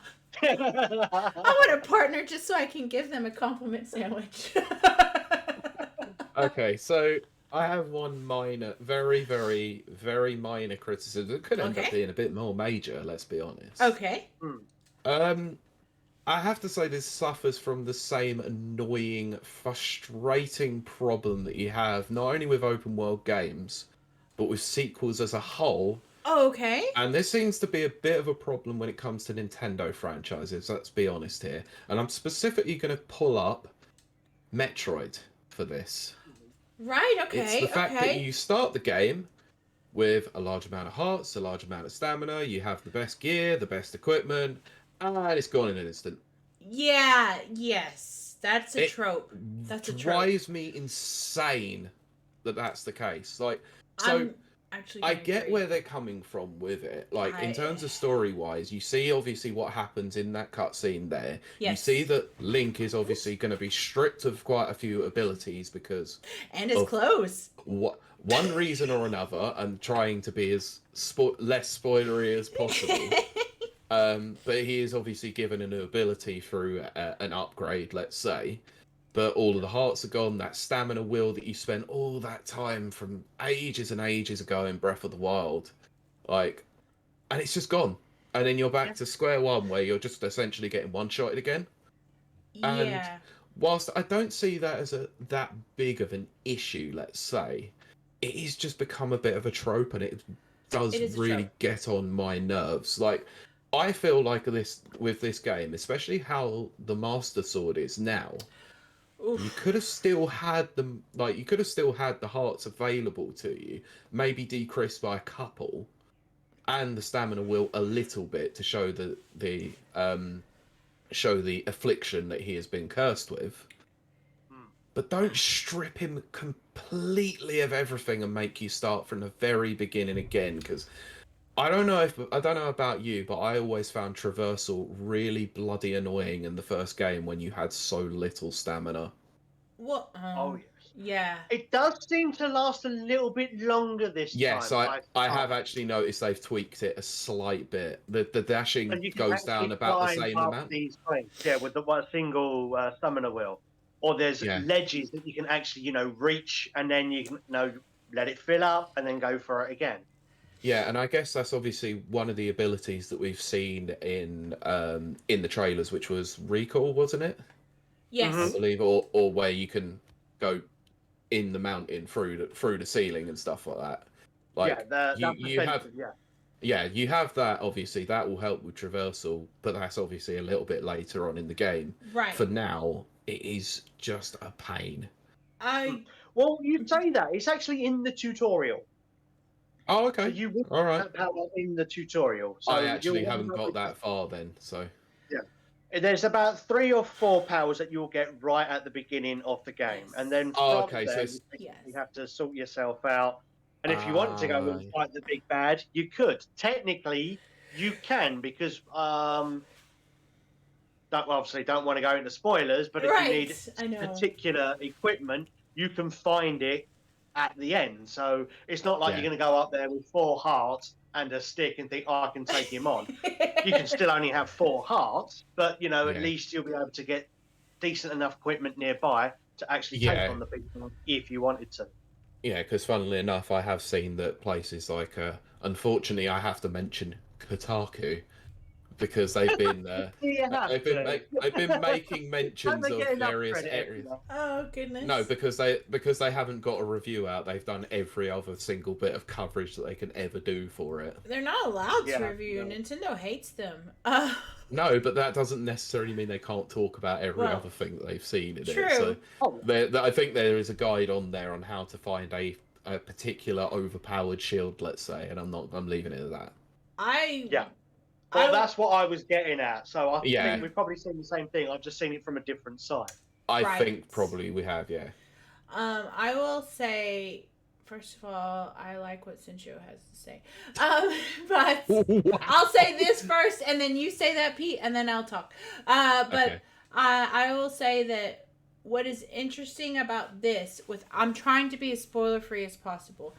The Master Sword is not as prominent as it has been in the past. And I kind of like that, believe it or not. I was going to say, I think I quite like the direction they're going to go with this one. It's very interesting, and it is an homage to Link to the Past, which I love, because that's my favorite Zelda game. Yeah, don't get me started with that, because I noticed that straight away. Yes. Like, I don't think that's a spoiler. I think that's pretty prominent. No, it's in the trailers as well. You see the state of what the sword is like nowadays. Yes. Quite like its design, actually. Oh, the design is beautiful. But anyway, also, I'm going to get onto another piece of criticism soon enough, but I'll read this. Read what Sencho said. I want to talk about it. So Sencho said, the graphics are absolute whack. The world looks as lifeless as some free-to-play MMOs RPG zones. The weapon break mechanic is still there, ... So, what I want to talk about... Now, we have already addressed the weapon break, the weapon degradation. That was earlier. So since you'll go back, watch that, because we totally went into that. But what I do want to discuss... So, Breath of the Wild became the kind of poster child for a cel-shaded open-world game. But okay. Remember, guys, our listeners and our watchers, I'm a totally different background. I'm an FPS Bethesda fangirl. So, open world, yes, but kind of more, I'm going to say photorealistic. I know that's kind of stretching it because Fallout and Skyrim are not photorealistic, but you know what I mean. Would you say more sandboxy RPGs? Oh, definitely. I love sandbox RPGs. They hit me just right. So having said that, when Breath of the Wild came out, and everyone was going nuts about the art style, it kind of escaped me. It kind of went over my head. All I saw was lots of grass and Link running around. I like the open world aspect, but I didn't really get the kind of the beigey toned, thing. Whereas, we're at Tears of the Kingdom, it's a little more. There's a graphic upgrade. There's a little bit more to it. I really do like the sky scenes. I will say that 100%. But there's still that kind of strange. It's just a little desaturated and very grass heavy, type of thing. Again, I'm coming at it from a different point of view. I would like to know what you guys' thoughts. So, Mike, what do you think about the graphical style of these games? Now, I think we were led in a way to think of it was supposed to have been a kind of different game. I think when we got the tech demo, I think it was the E3 tech demo, and you had Link fighting that giant spider. Yes. Goma, I want to say. Yes. I believe you're correct. I think it's Goma. Yeah. And it's like, it looked really, really cool. It was more realistic than it has been for other games. And then all of a sudden, we got this cel-shaded game. Yes. Are we talking about the Space World demo from years and years ago that was supposed to be like from the GameCube era? That's a little after that. Yeah, I think it was after the Twilight Princess had already came out. Yeah. Probably talking. So when Skyward Sword was sort of. I hate Skyward Sword. Pretty much. So I think it probably ran after Twilight Princess or after after Skyward Sword. There was one where you had Link, and it was almost like a more realistic Link, and he was pretty much dressed like he was in Twilight Princess, fighting off this giant spider or Goma or whatever it was in the in the trailer. And then we got this cel shading, and I was not too fussed with it, to be fair. I mean, I enjoyed very much Wind Waker, and I played that Wind Waker HD, and I put so many hours into that. I missed out on the GameCube, so when it came for Wii U, I definitely jumped into it. Loved the, going out on the boat and that. And funny enough, I watched this video the other day. Somebody did a cartoon, and it's like all the links that all got together. So there was like, I think it was Breath of the Wild Link. There was like Ocarina of Time Link.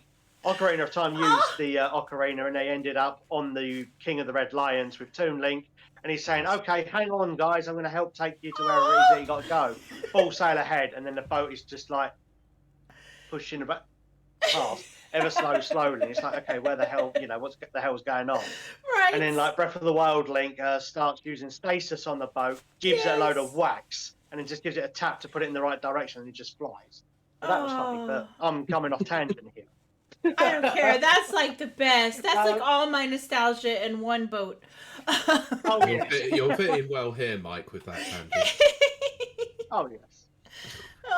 So anyway, coming back to this cel-shaded look for it, and I thought I liked it. It was almost like a painting, coming to life, that kind of sensation it gave.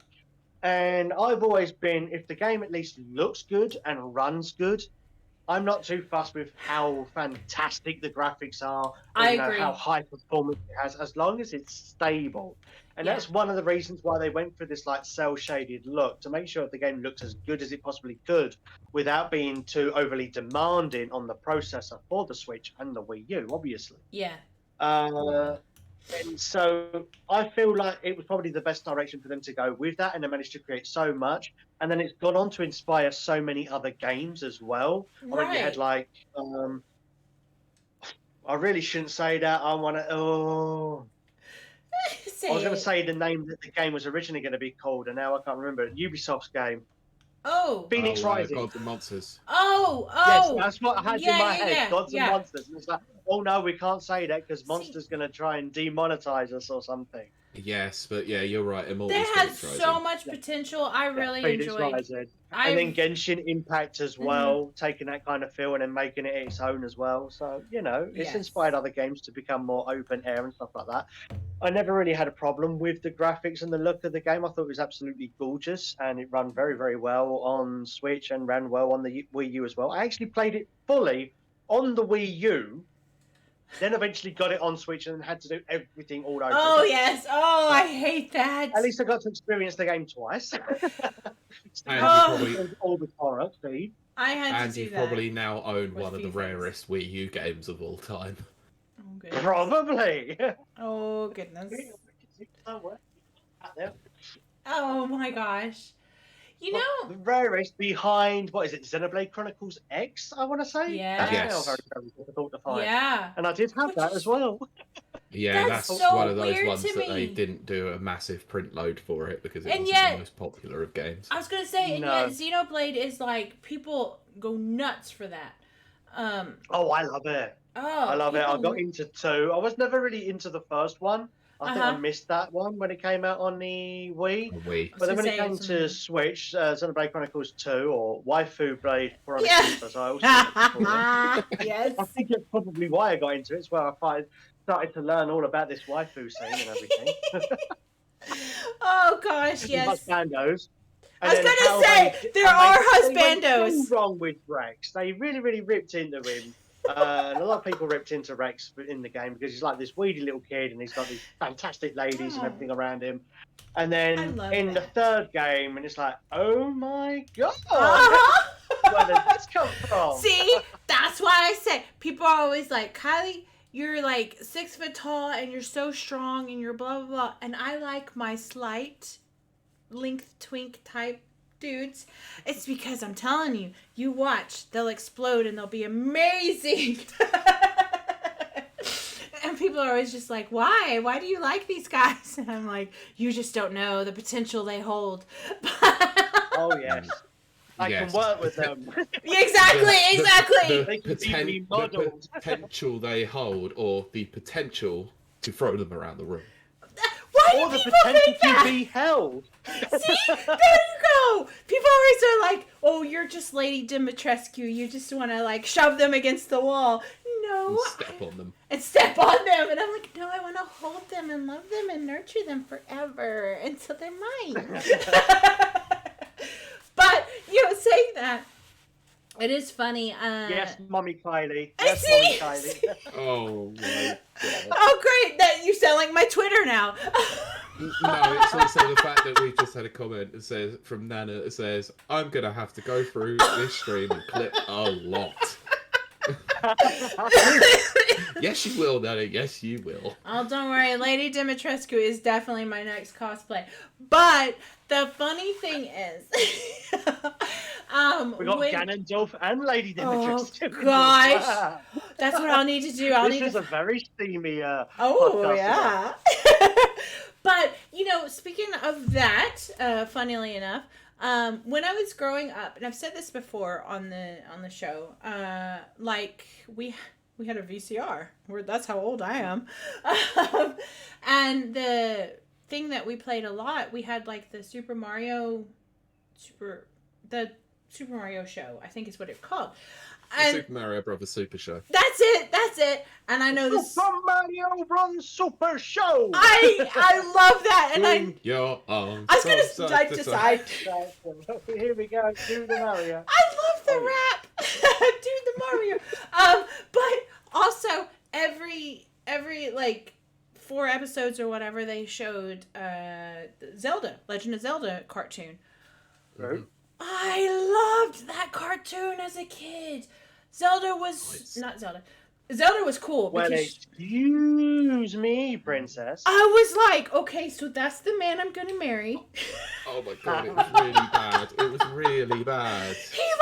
He totally stood up to Zelda, and he was always sarcastic, and he was just this kind of like dashing rogue that did all these like one-liners, and he's Deadpool. So I was like, I'm going to marry that man. Yeah, it's the only time that Link has had a voice, and it's the only time he'll probably ever have a voice because it was that bad. My gosh, I loved him so much. But it is funny. My point being. Well, yeah, What, Pete? Yeah, they carried that on in the CDI games, and oh god. That's what I wanted to talk about. Was like, oh god. I love this wisecracking, roguish. Oh my gosh, I just love that Link. But they never really, except for the CDI games that Pete is talking about, and that's like early 80s, I think, mid 80s. No, that's like mid 90s, so like 93, 94. So that's when their partnership with Philips was going through. Rich people could have that. I didn't have that. That was like the super rich people. I remember seeing it in a pawn shop like 10 years after it was released, and it was still like $500, and I was like, oh, hello, rich people. I've only ever seen one in the wild. I saw it.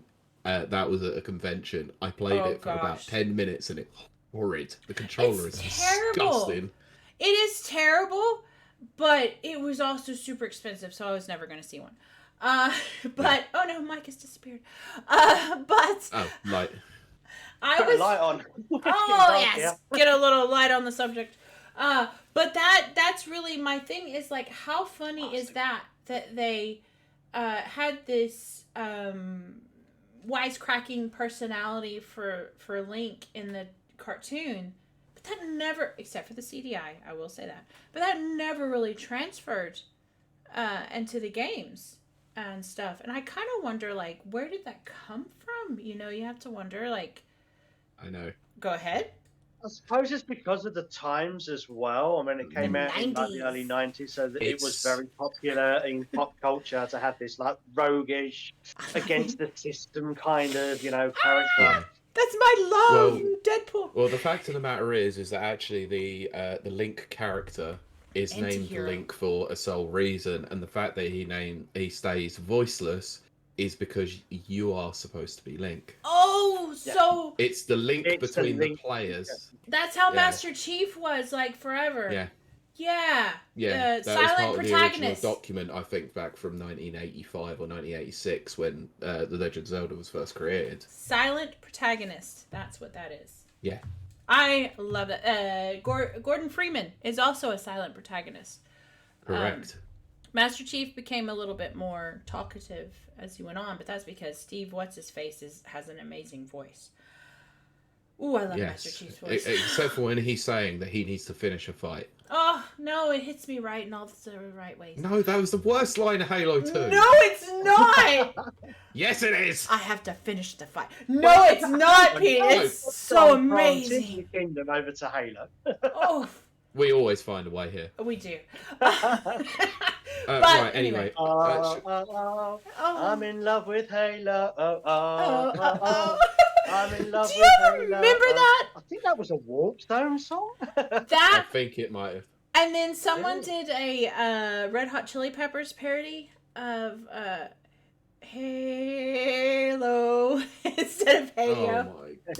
Oh my. That's the Outcast. Halo. Oh gosh. Oh god, yeah, that poor Red Hot Chili Peppers song. Oh my gosh, I love it so much. Okay, but chat is popping off if you want to read them. I will get to those in a bit because some of those are interesting comments in their own right. Yes, they are. I did actually want to bring up another small criticism that I've been finding do that. so We're in far. The criticism part, yeah. The frame rate again. Oh gosh, Pete. Okay, Mike, I would like to know your thoughts on this as well. I have said this to our listeners and our viewers. I don't have good vision. So anything over 30 frames per second, I don't notice. I don't see because I... Oh, good. You'll notice this then because it's 30 frames a second. To me, it looks great. Now, look, Pete... let's be fair here. I have no issue with this game being 30 frames a second. I think because of the size of the world, what there is available to you, I'd rather this run stable than be a chugging mess at trying to achieve 60. I agree with you. I've already, it's already the fact that I've already played Breath of the Wild in 30 frames. I'm used to it. Whilst it's not the most ideal thing of all time, it's for me, like, I think this is a slightly better optimized game than Breath of the Wild ever was. There were quite a few data slowdown moments where the frame rate could go to about 20 to 25 frames. That does happen, yeah. High intensive scenes, let's say. I found that they've optimized this a little bit better, but there are moments where it still has a bit of a chug when you've got either very large amounts of enemies on screen or you're using the Ultra Hand ability. Ultra Hand is definitely noticeable. I'm never going to notice this to the extent that Pete is. Mike, I have to know. Is this something that stands out to you? Because it just doesn't, over me. Right. Well, Mike is thinking. I want to say it's not something I've really noticed, I must admit, but that doesn't say that it doesn't happen. I normally try and keep enemies as low as possible on any given time anyway.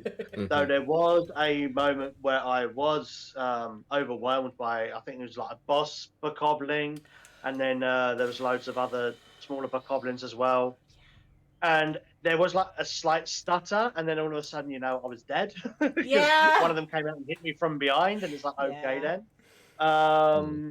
So, but I suppose it's because, again, this is a very, very ambitious game. It is. And Breath of the Wild for the Wii U and the Switch to run on the NVIDIA chip processor. Yes. I can't tell you what it was, the Tegra chip. It's the Tegra X-Ron chipset. Yeah. Yeah. So, for them to run the game on that anyway is, pretty wild in its own right. Now, I know that, chips has worked fantastically and it works in tablets and it can perform incredible things. But it's also having like so many different things happening now all at once, especially in a dedicated system. It's not like it when you're watching a film or like on your tablet or on a TV screen or whatever. It's just showing everything that is there at that moment. Everything is pre-rendered. Whereas in a video game, a lot of the times it's stuff that is being processed at the same time. Yeah. Now, obviously, when you go inside the shrines and stuff, you're not going to get too much of that because you have your loading screen and then everything is basically there. It hasn't got to render the whole world around it. But then when you go into the outer world, the drop distance, I think it's called. Draw distance. Draw distance. Yes. Draw distance. It's quite far in this game anyway, and you never really notice like pop-up. I didn't notice any pop-ups.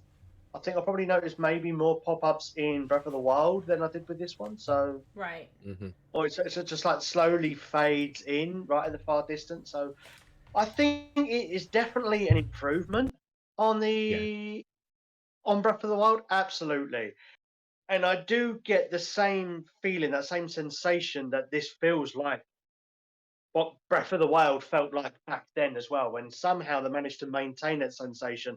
Like when you do start off in the tutorial and you wake up again and then you go out and you stand on the ledge and all of a sudden you're in the sky.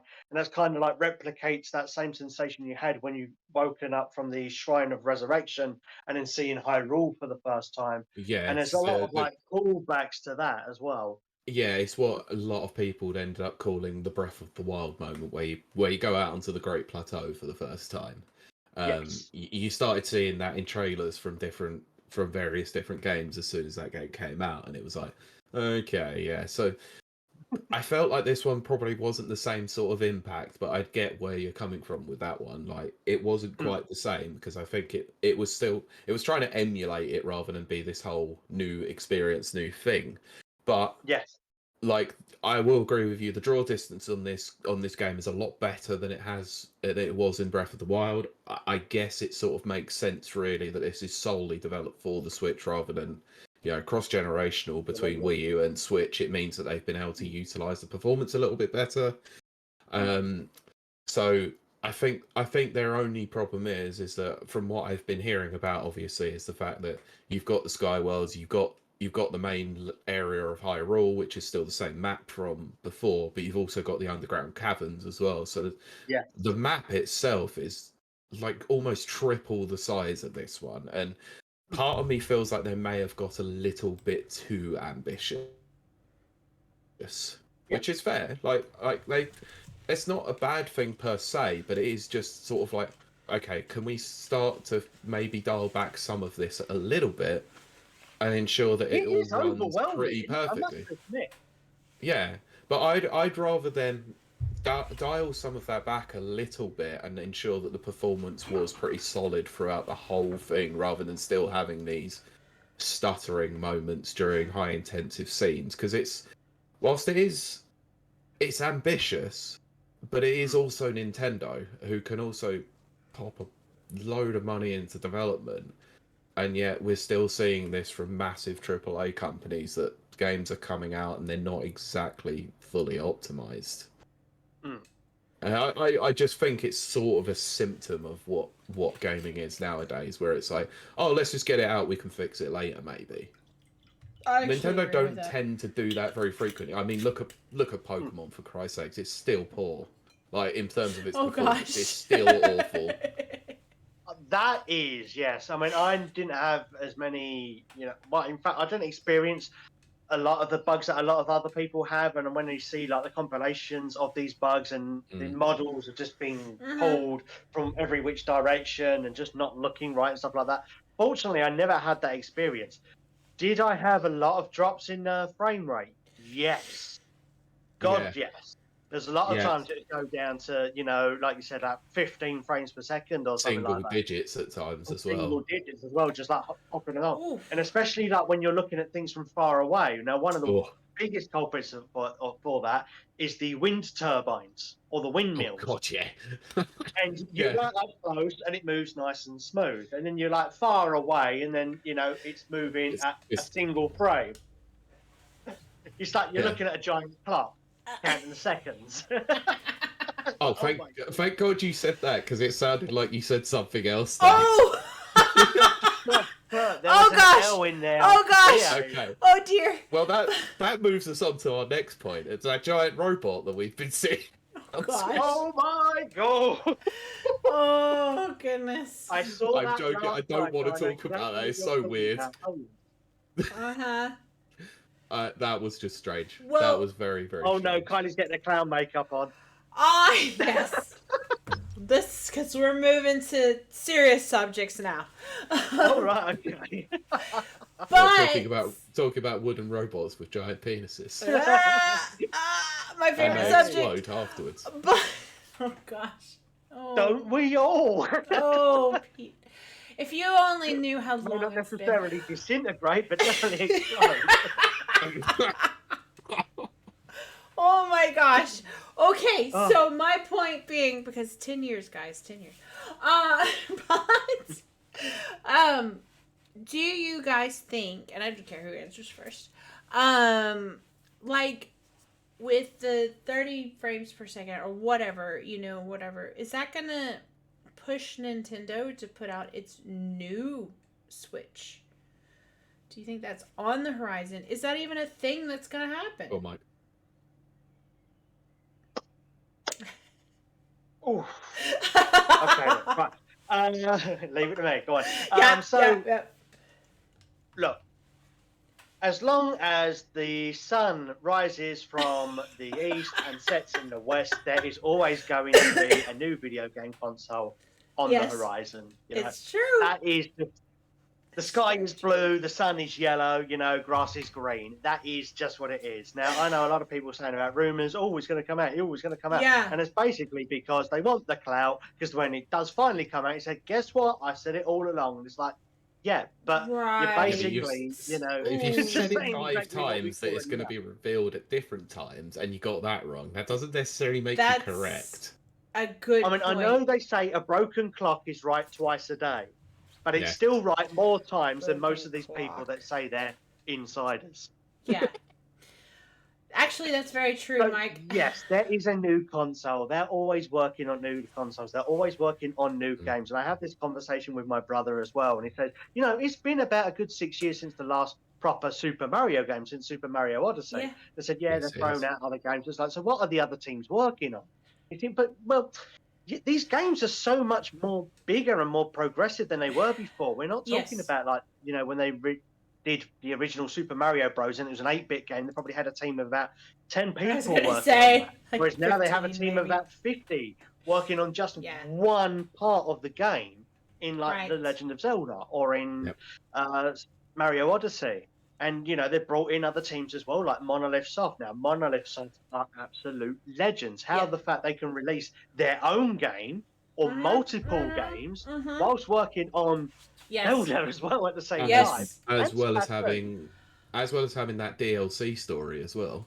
Exactly. That's organization right there. That's, Oh, yeah. I love that. Oh, yeah. Essentially, what we're saying is that the real MVPs of the Switch generation are both Bandai Namco and Monolith Soft, the two support studios. Oh gosh. Totally agree with you. Totally agree with you on that one. I mean, brother does have a lot of valid points. It's like, okay, so if Monolith Soft worked on this one, and then they also helped with Splatoon, and then Nintendo had their teams that work on Mario games and Zelda games, and they used to have 2 teams for Zelda. So they had one for the 3D games, and then they had another one for the 2D games. And then Grezzo made a lot of the other 2D games. And it's like, but what has Grezzo been working on lately? And it's like, well, obviously they're working on something. It's just it hasn't been released yet.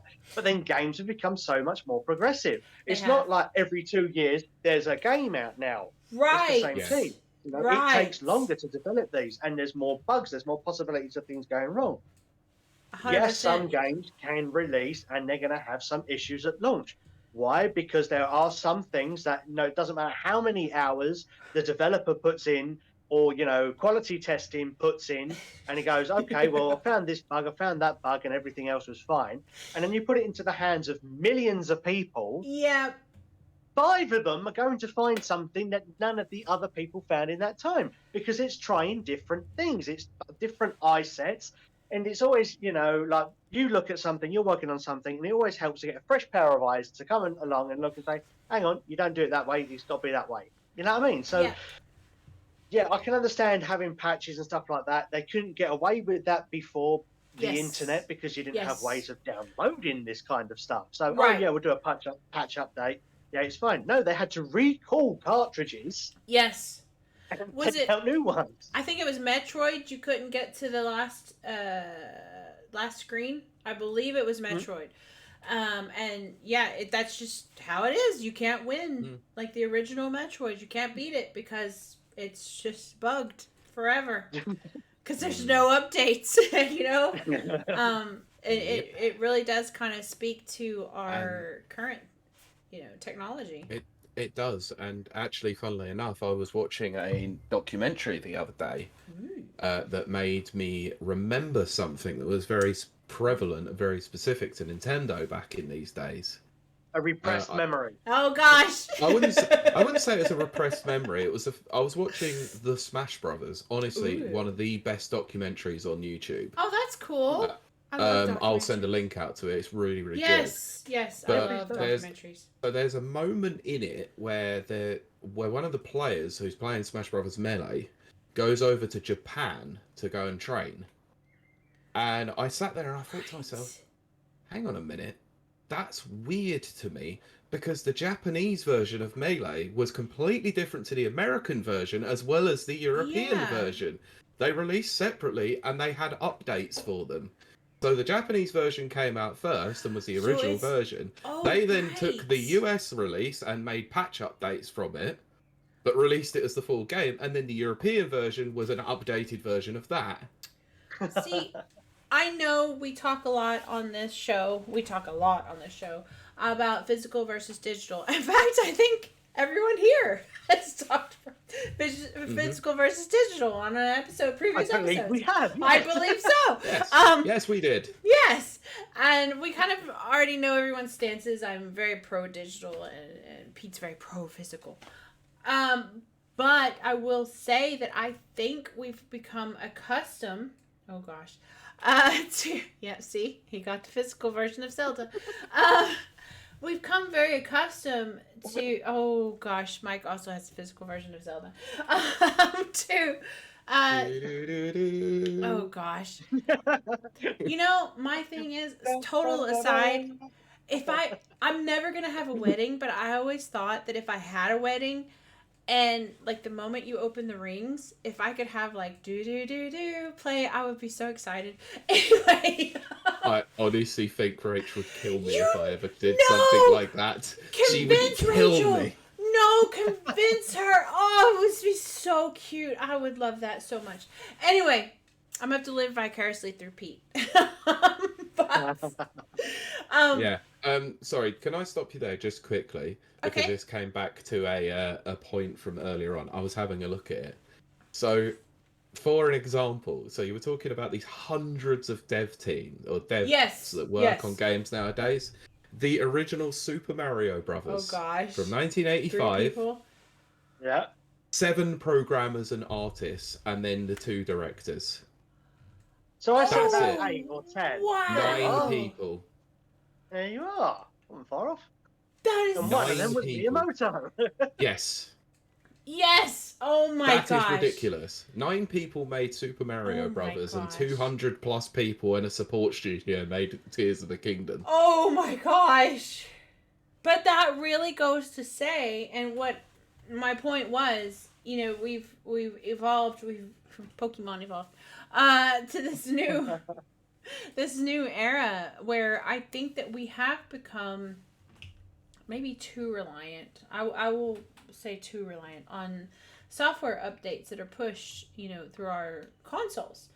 I do like it, don't get me wrong, because I am a digital person, obviously. But it does seem like, this is going to sound terrible, and please do not take this as a negative. It's just a factual thing, but devs have maybe gotten used to, we'll put out the product and then we'll update it later. It's kind of what I said earlier, wasn't it? Exactly. I think it may not necessarily depend on like the developers, but possibly the publishers. Right. Yeah. Okay, I can see that. 100%. Because obviously the publishers, they have a schedule and they need to get the games out then, and you know they've already worked up the marketing to get the game and push it out for that day. Now, if we look, for example, we take Tears of the Kingdom, because obviously that's the game that's come out at the moment, and it's been 6 years. But then it was like, wasn't it slated to be like a holiday 2021 game, and then it was pushed back a bit? Yes, it was. So it's not like this game was rushed. They knew that there was a problem with some stuff. It needed more optimization. It obviously needed more development time, and then that's what they did. So hats off to them in that respect. That that is what they do.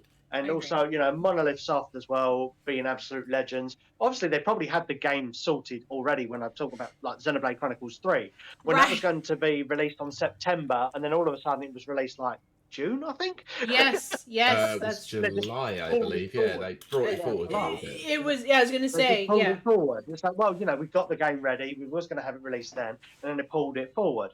And it's like, okay, so I think it does depend on like when these games, if they have a bit more time they need in the oven. I know other development companies or publishers, they take a game and it's like, okay, it's going to release this date, yes or yes, and then it has a hell of a load of bugs, and it's like, okay, yeah, we're going to get a patch on it, don't worry. In the case of Game Freak, I do believe that you are completely right on the button with that. They did release the game. There was a hell of a lot of bugs that needed sorting, and it's like, yeah, we'll get a patch update on that, and it'll be ready within a couple of weeks. Now we know the lock check for Nintendo can take at least 2 weeks, if not a month. Yeah. For smaller developers to say, hey, I've got this update that I need for my game. It's like, okay, you got to pass it through quality control first. It's going to take about 2 weeks or a month for that to happen. It's usually the case with Xbox and PlayStation as well. It's about 2 to 3 weeks on the lot check. Yep. Shout out to QT, quality testers. Yeah. They're the unsung heroes. We don't talk about them much. Like I said last week, we give a lot of time to developers on this show because we believe in developers. We support them. We have them on the show. We're going to have one on next week. Please tune in. So, yes. But, QT goes so far in, especially with Nintendo, in ensuring that these games are playable. Exactly. Yeah, and they really are the unsung heroes. I don't think they're paid half as much as they should be paid. They definitely should be paid a bit more than they are. We should get But this is another thing as well, isn't it? I mean, you know, a lot of us, we play video games for fun. Right. Whereas they have to play video games for work. Oh, for work. The problem is when you do something that you love as a job, it can go one of two ways. You can continuously love it, and it's just going to be your life forever, and you know, every day is an absolute joy. I had this when I was working as a dive master in a scuba diving school. Nice. Absolutely loved scuba diving, and you know, I'd be up, ready, going every day. Didn't matter if the only thing I was doing that day was filling up air bottles. That was not a problem for me because I knew that the other days I'm definitely going to be in the water. I'm going to be, you know, scuba diving, and you know, it was brilliant for me. I would go to work about 9 o'clock in the morning and finish around about 11 o'clock at night. Not a problem. Oh, that's absolutely wonderful. Loved it. Video games is a similar sort of thing. I love video games. I love writing about video games and stuff like that, and it's an absolute joy. But when it comes to quality testing, you know, hats off to you because you have to do some of the most tedious things. Oh, you that have really, to really can make or break a game, and it's like I really don't want to play this anymore because it's not fun anymore. You're not enjoying it unless you enjoy breaking games. Now, I don't know. Yeah. See, I would imagine one of the interesting things about that, sorry, Kylie, is that you know, you get a build of a game and you find a glitch or a bug in there, and you have to test it constantly, and then you get a new version and you have to go back to that specific area and go, right, does this bug that I found before now no longer work? Now I'm gonna have to try and break the game all over again. Well, that must get really, really tedious. So I have 2 points to make. One, way back in the midst of time, for a million years ago, before I became a journalist, I was a manager for a pizza chain called Little Caesars in America.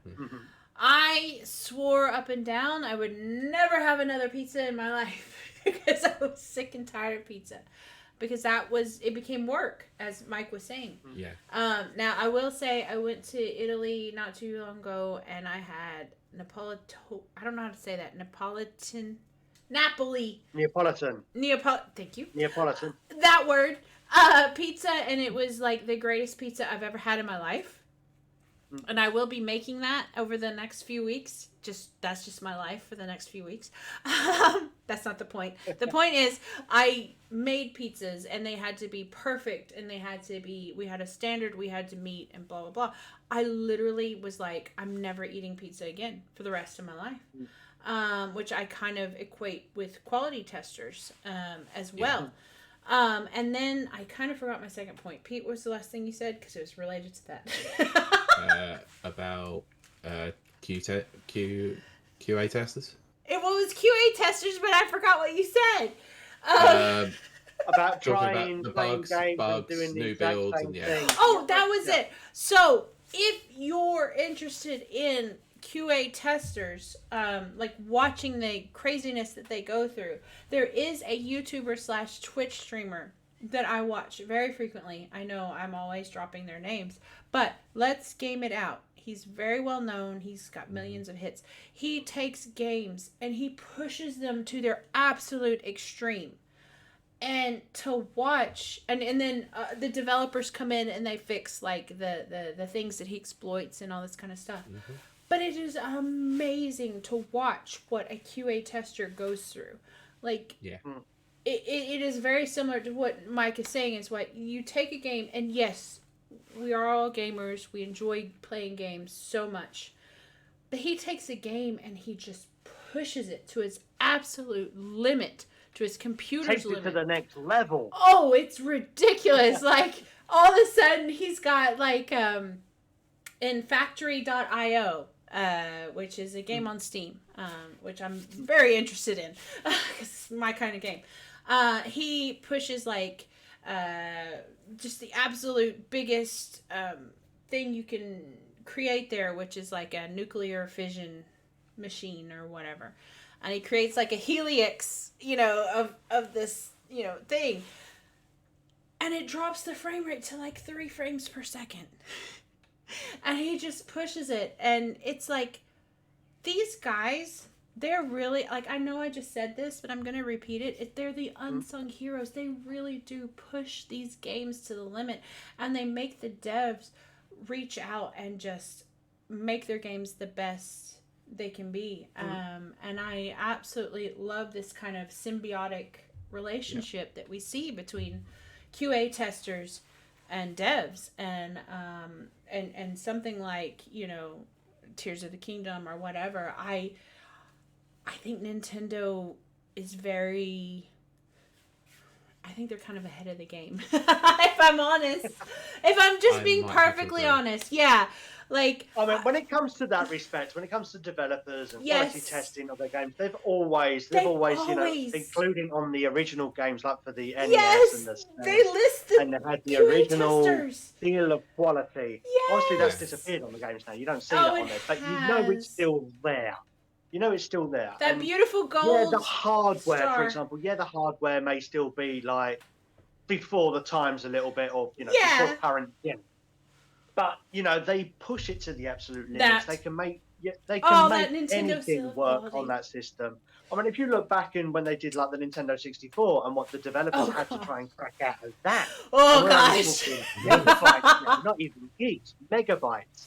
Yes. And you see the Rare developers talking about that as well. And, you know, amazing games that they managed to pull out of the hat with very, very limited to work with. Honestly, the story of how Rare created most of their games back in the Super Nintendo era is absolutely mind-blowing. Rare is that as well, yes, because obviously, you know, like Donkey Kong Country. I mean, that is exactly. Yeah. Oh my gosh. Well, it's not even just that. It's the fact that obviously they had like a Famicom and they tore it apart and reverse engineered it just so they knew how to work it, and they made games that were better than Nintendo. It was just insane how they did it. I almost got ingenuity. Yes. I almost got the Famicom with the disc drive. I almost got it. I chickened out at the last second because it was like, it was a little over £100, which is not that much, but at the same time, it's not a lot nowadays. Right, like I should have done it, and I kind of regret it, but I'm still always, you know, open to picking that up. As you can see, I have all of the major consoles behind me. But to see that the amount of the quality, the dedication, or whatever that went into just the Famicom, which Americans don't know, but that is like the Nintendo original, and then the Nintendo Entertainment System. Right, and then Super Nintendo was the Super Famicom. Am I correct? In Japan, it was known as Super Famicom. Right. And so they had a Super Famicom, which is Super Nintendo, with a disc drive. Do you know what Famicom stand for? Family computer. Yeah. Oh, right. Okay. You know, I didn't know. I'm just like, yes. It is so amazing to see, though, because it's like red and gold, which is really cool. Well, maroon and gold. That honestly is my kind of color scheme. It's really pretty. It is really pretty, especially for how old it is. But that really speaks to, see, here I am, like I've said this before. I said it in the show. I haven't started my Switch in like over a year. But I cannot get away from the quality of Nintendo, the dedication they have to their fans, the quality of their games. Like, I can never get away from that. They are top tier when it comes to that. I mean, there is one thing that they are absolutely the best at, and that is constantly surprising us and keeping us guessing, basically. Oh, gosh, because we feel like a lot of the times we say things and it falls on deaf ears, and it's like, you know, we could really do with some more content for Mario. More content for Mario Kart 8. I mean, that game is absolutely one of the best games on the system. Yeah. Best games on the Wii. Hang on. Oh gosh, here we go. No. I never heard a single person ever turn around and say, I need more content for Mario Kart 8 Deluxe. I want a new Mario Kart. They went, nah, screw that. You're getting a bang load of new courses for Mario Kart 8 because that game clearly sells like gangbusters. It's still selling numbers. Yep. I was going to say, hats off to them to actually, you know, releasing more content. And yes, I know a lot of them are like the tour circuits as well. But I'm happy to be driving around New York and, you know, visiting Paris and stuff like that on the Switch. I'm really, really looking forward to maybe Athens joining it and seeing other countries. I think that's going to be a lot of fun. Heck yes. You know. Right, shall we wrap this Tears of the Kingdom discussion up? Yeah, because we started verging into other weird Nintendo stuff. Well, how great Nintendo Wait, is. we're supposed to talk about that. I know we did for a fair while anyway, so but it's fine. We do thank you guys. We can blame it on Leon. As soon as Leon That's left, right. We'll blame he's because he's gone. Yeah. I would like to have him back. That was very fun. Absolutely. And I want to see what his reaction to Ganondorf is. He's gonna love him. Sexy cartoon character. I don't know. People are like, it's a cartoon character. So what? I don't care. I mean, look, I'm not that way inclined, but even I would say, damn. That's the thing. Like I'm straight as an arrow, but if someone is like, if there's a female that's like beautiful, I'm like, okay, I get it. I totally. Eyes like what the eyes like. Exactly. Yes, like I totally get it.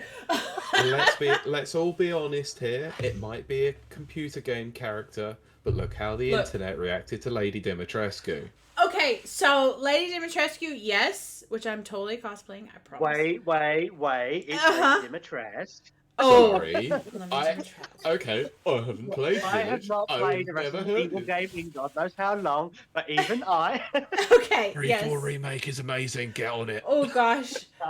But like, let's talk. Okay, so yes, I've said that Link from the Legend of Zelda cartoon, like I totally was into him, and Raphael, the turtle.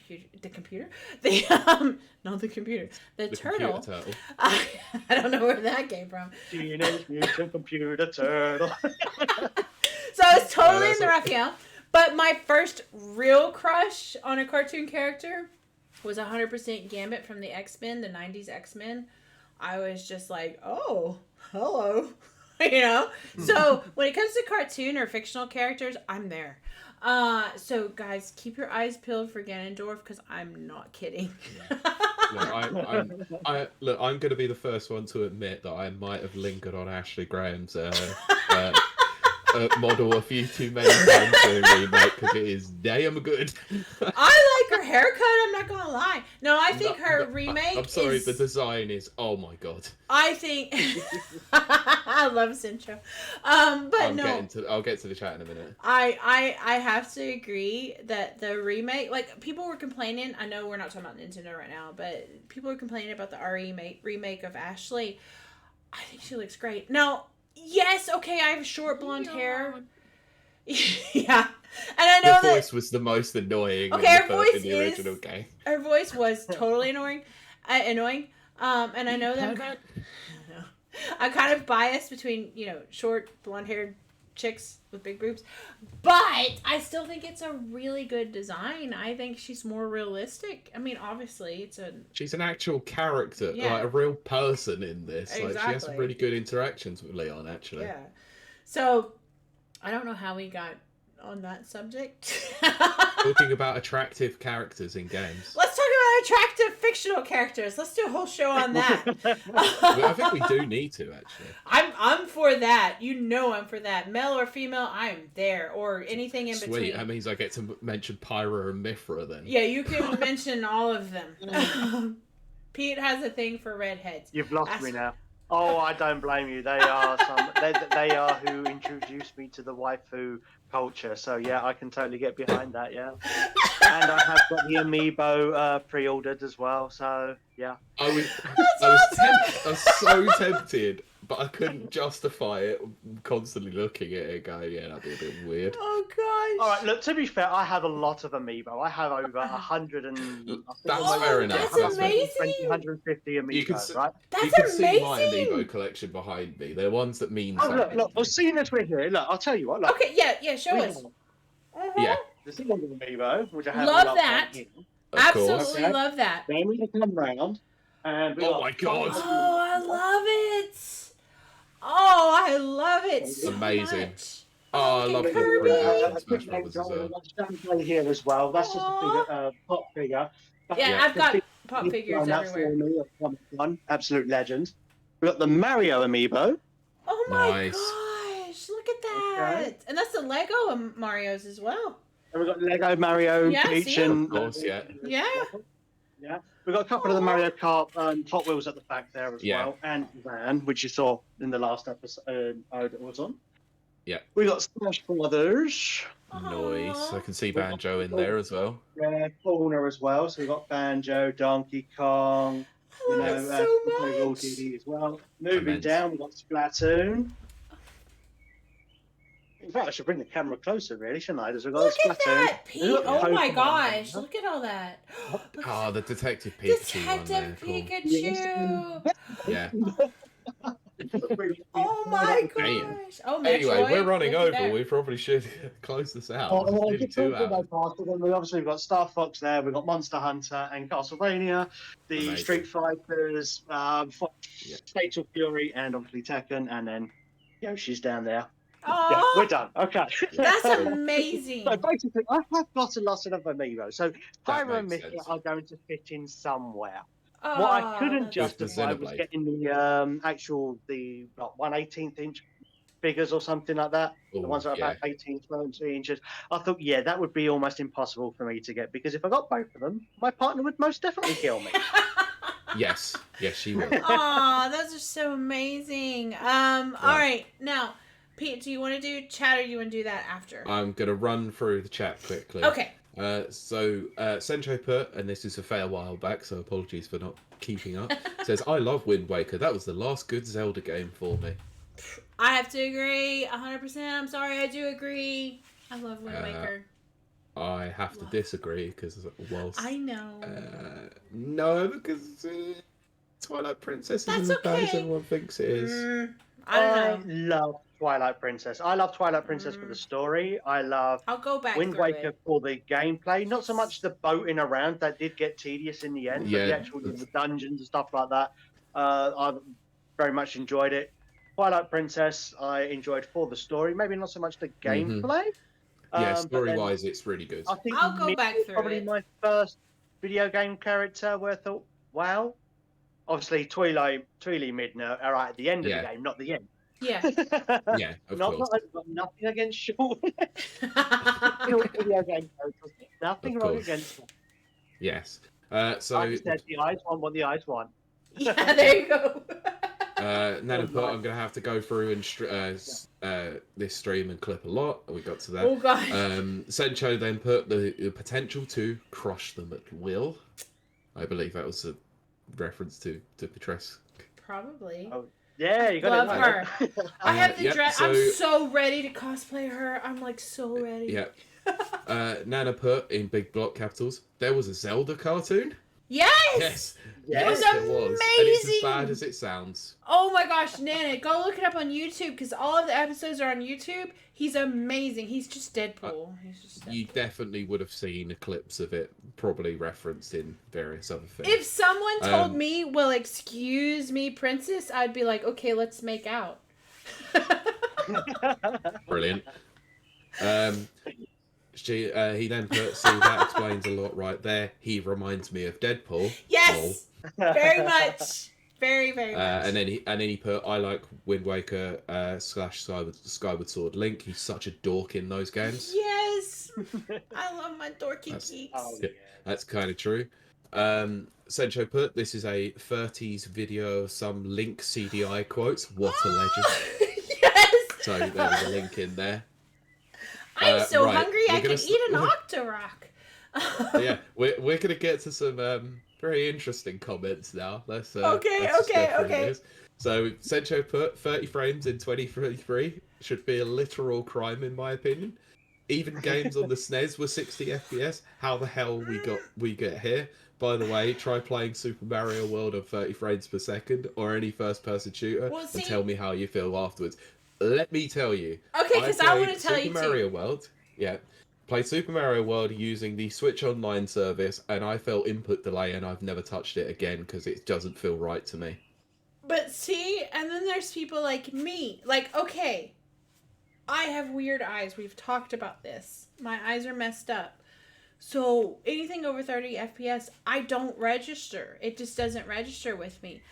But But having said that, I'm also clearly aware that this is 2023, and maybe they should be producing games that are 60, just a basic of 60 FPS. But I'm not going to notice. Even if it was 50, but at least it's moving in the right direction. You know what I mean? There you go. Yes, I agree. I will tell you, at 120, I've said this before, but at 120 FPS, I start getting very nauseous. It makes me very nauseous. The same way VR does, because I can't do VR as well. Yeah. Because I have like a lazy eye or something. I'm not sure. It's very weird. But at the same time, I say this, but I also know that they should be doing a basic of 60 FPS. I agree. I mean, I'll throw this in quickly.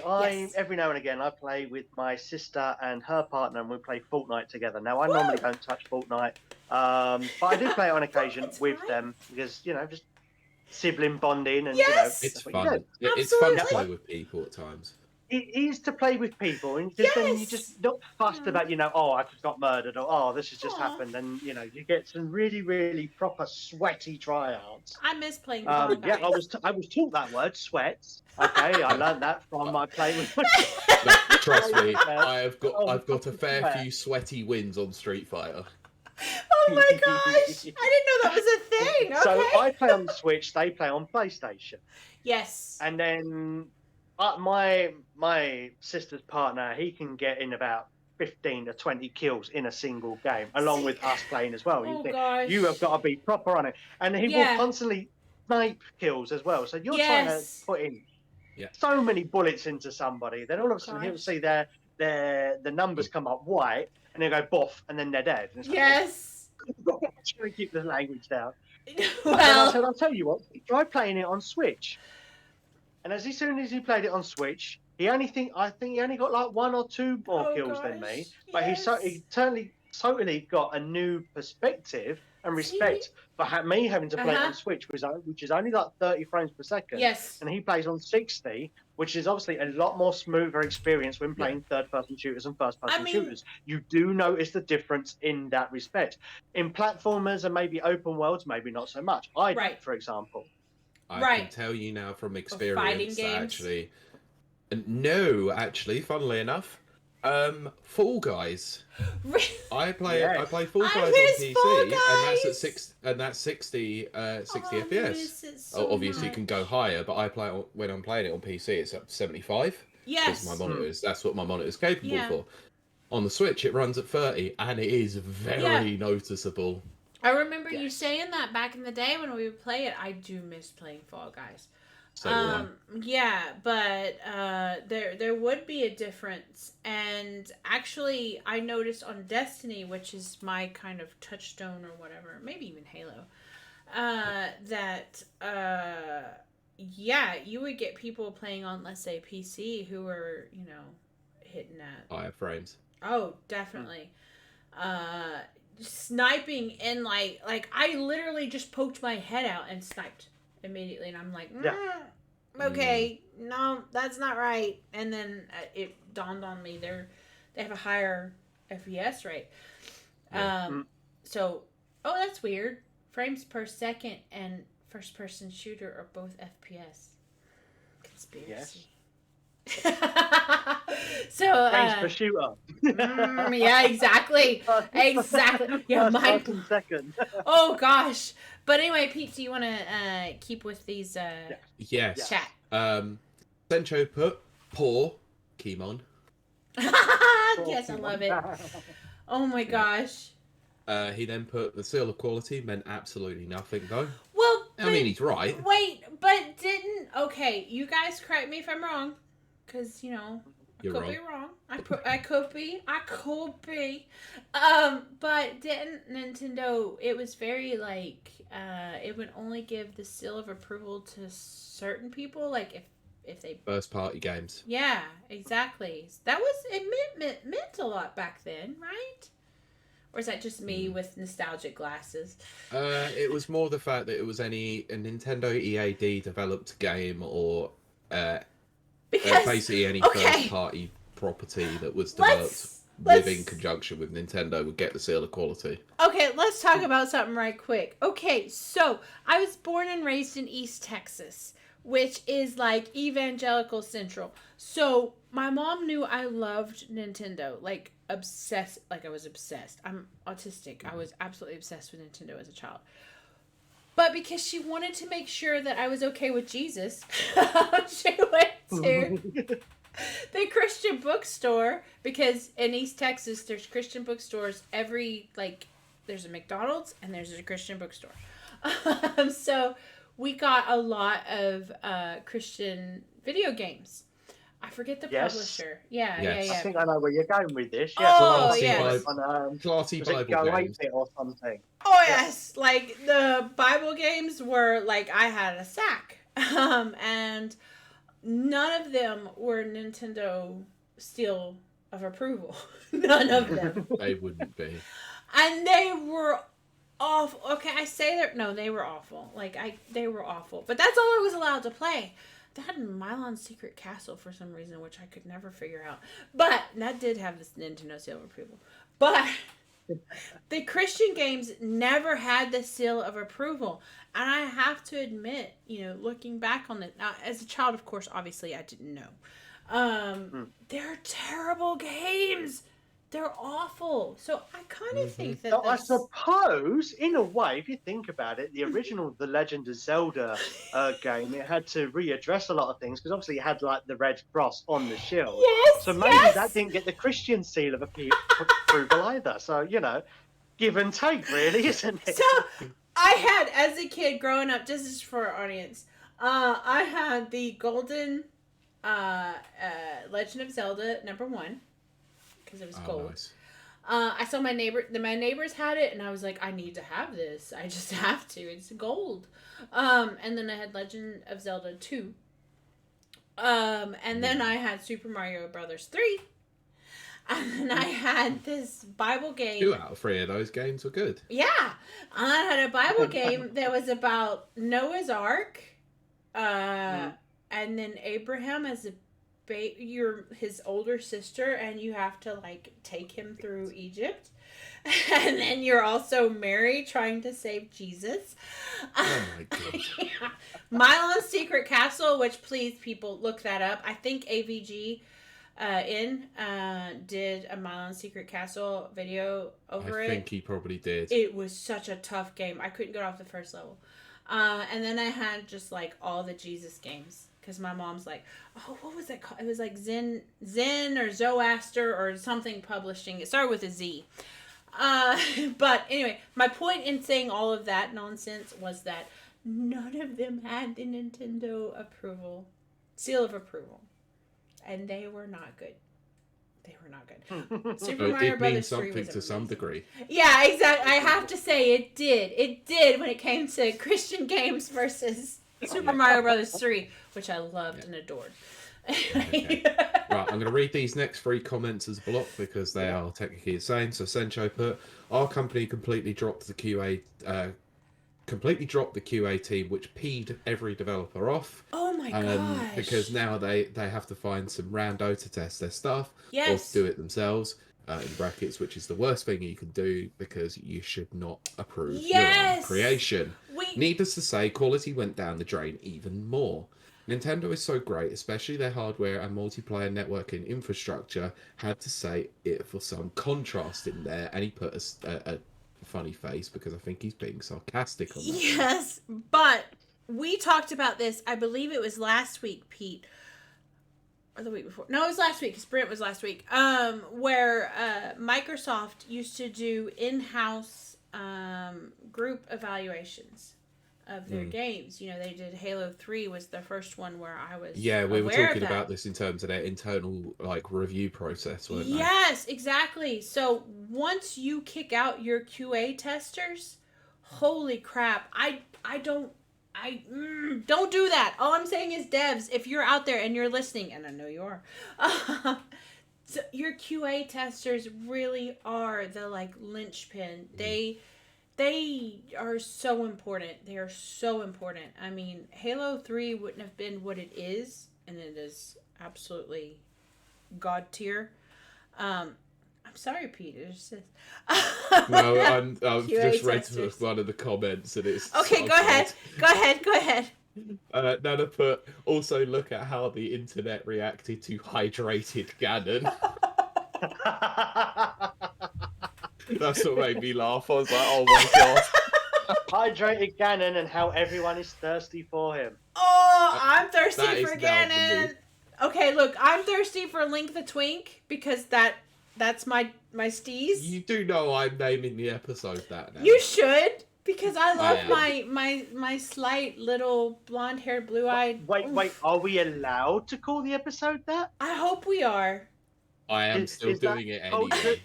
Culturally accurate? I know. I'm doing it anyway. I never know. I checked with some woke people earlier today, and they said that it was funny, and that even one of their characters in Guild Wars was called Link the Twink. So shout out to Guild Wars Link the Twink. You just got a shout out. Well, there you go.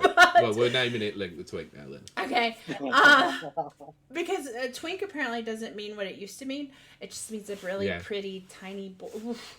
My favorite. Yeah, I know. But anyway, shall we? Look, I've got to get through. We're 2 hours and 10 minutes in. I know, but I'm enjoying this so much. We're gonna have to start wrapping up though. Yeah, I know. I'm trying to. And I know. I'm tangent in the world. I'm enjoying this so much. I know. Okay. I am instigating at every opportunity as well. It's not all Kylie. That's true. You You're just as bad as each other. I will take responsibility for that. Fine. Okay. All right. I'll let you off then. Kylie, you're forgiven. Mike, you're in trouble. You are forgiven. Say 5 Hail Marys and 2 Alcaldas. What is it? Testicles, spectacles? And play Noah's Ark on the NES. Spectacles, testicles, wallet, and watch. Yeah, that's it. Oh Thank you, Austin Powers. Well, my roommate is Catholic, and so he does that all the time. Yeah. Okay. Sencho put, oh, hello, sexuality. Woo! Yeah. It's Ganondorf. That was about Ganondorf. Yeah, I'm sure it was. He said, how dare they change my one-dimensional crybaby girl side character I had to protect 18 years ago. See? Zelda really could be... They should do a Sheik game. I'm sorry, I just think so. I just think so. Yeah. Sencho also put, FPS is not only about seeing, it's also about feeling way more responsive. I agree 100%. Because that's the thing that I noticed. That was the thing that was getting to me the most, especially when it came to Pokemon Scarlet and Violet. I played that for 10 minutes because someone at work had it. So I was just like, can I have a look and see it in person? So I literally just went up to an area, turned the camera around and went, oof. That's bad. I mean, okay, so we talk about all the time, like, I don't see anything above, 60 FPS. I just can't. My eyes don't work that way. But when I'm playing in Destiny, or Halo Infinite, any multiplayer or whatever, there is a difference. I mean, there is. It's a responsive difference. So Sencho isn't wrong. Ultimately. Okay, so I'm going to go to the end comment because it is clarified one thing. He said, oh, so hello, sexuality. He said, I was talking about the RE4 girl. Oh, yes. Yes, I agree. Yeah, I kind of had as well, but I was just wanting to be sure. And yes, you have good taste, Centro, clearly. Oh, no, he's corrected you now, Pete. It was about the character. God damn it. It was about the character change. All right, okay, whatever. But I take back that comment. Okay, look, I know.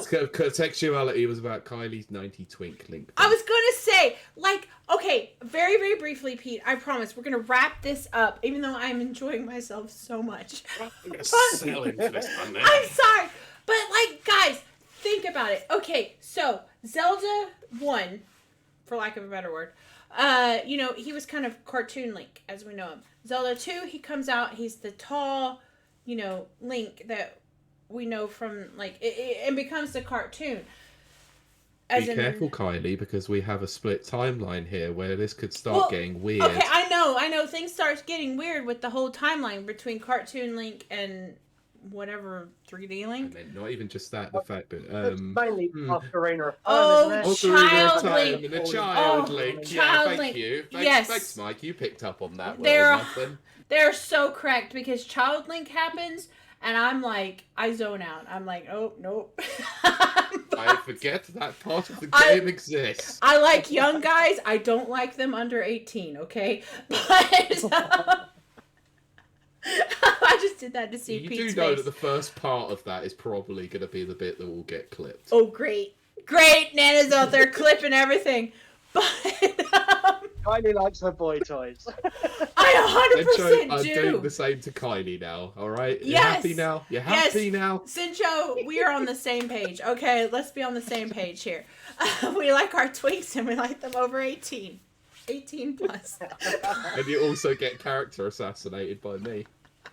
As per the last comment. But how crazy is that they go from like Link from Zelda Part 2 to, you know, Link from the Past, which I do love. Link from the Past. It's one of my favorite games ever. But, you know, they go from that to it's like the same thing as what is it? Final Fantasy, you know, 7, 8, 9, and then boom. No, 9. Is it 9? Yeah.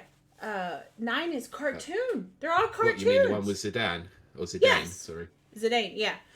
And it's like, why can't we just have our, like, hotties again? Why do they have to be cartoons and under 18? Can we change that? Why can't we have more Clouds and Tifa's and Aerith? Aerith? Yeah, exactly. Oh, gosh, Cloud and Aerith. Oh, exactly. Oh, can we just have that for the rest of our lives? Anyway, and Titus. Oh my gosh, I do love some Titus. But... oh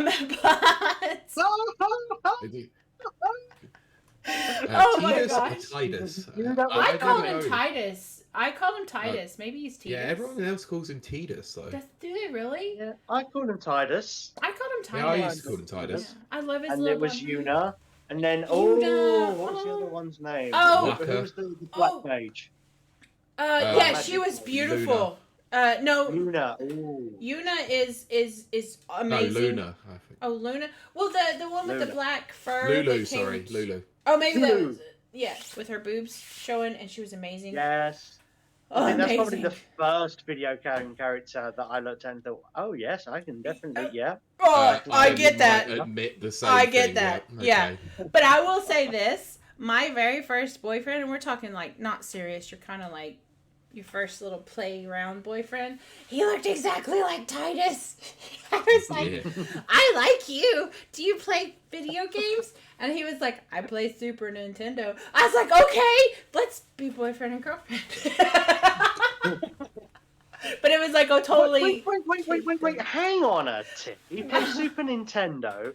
You said he looks like Titus, but Titus came out on the PS2. That's the thing. So we're already talking like GameCube era here now.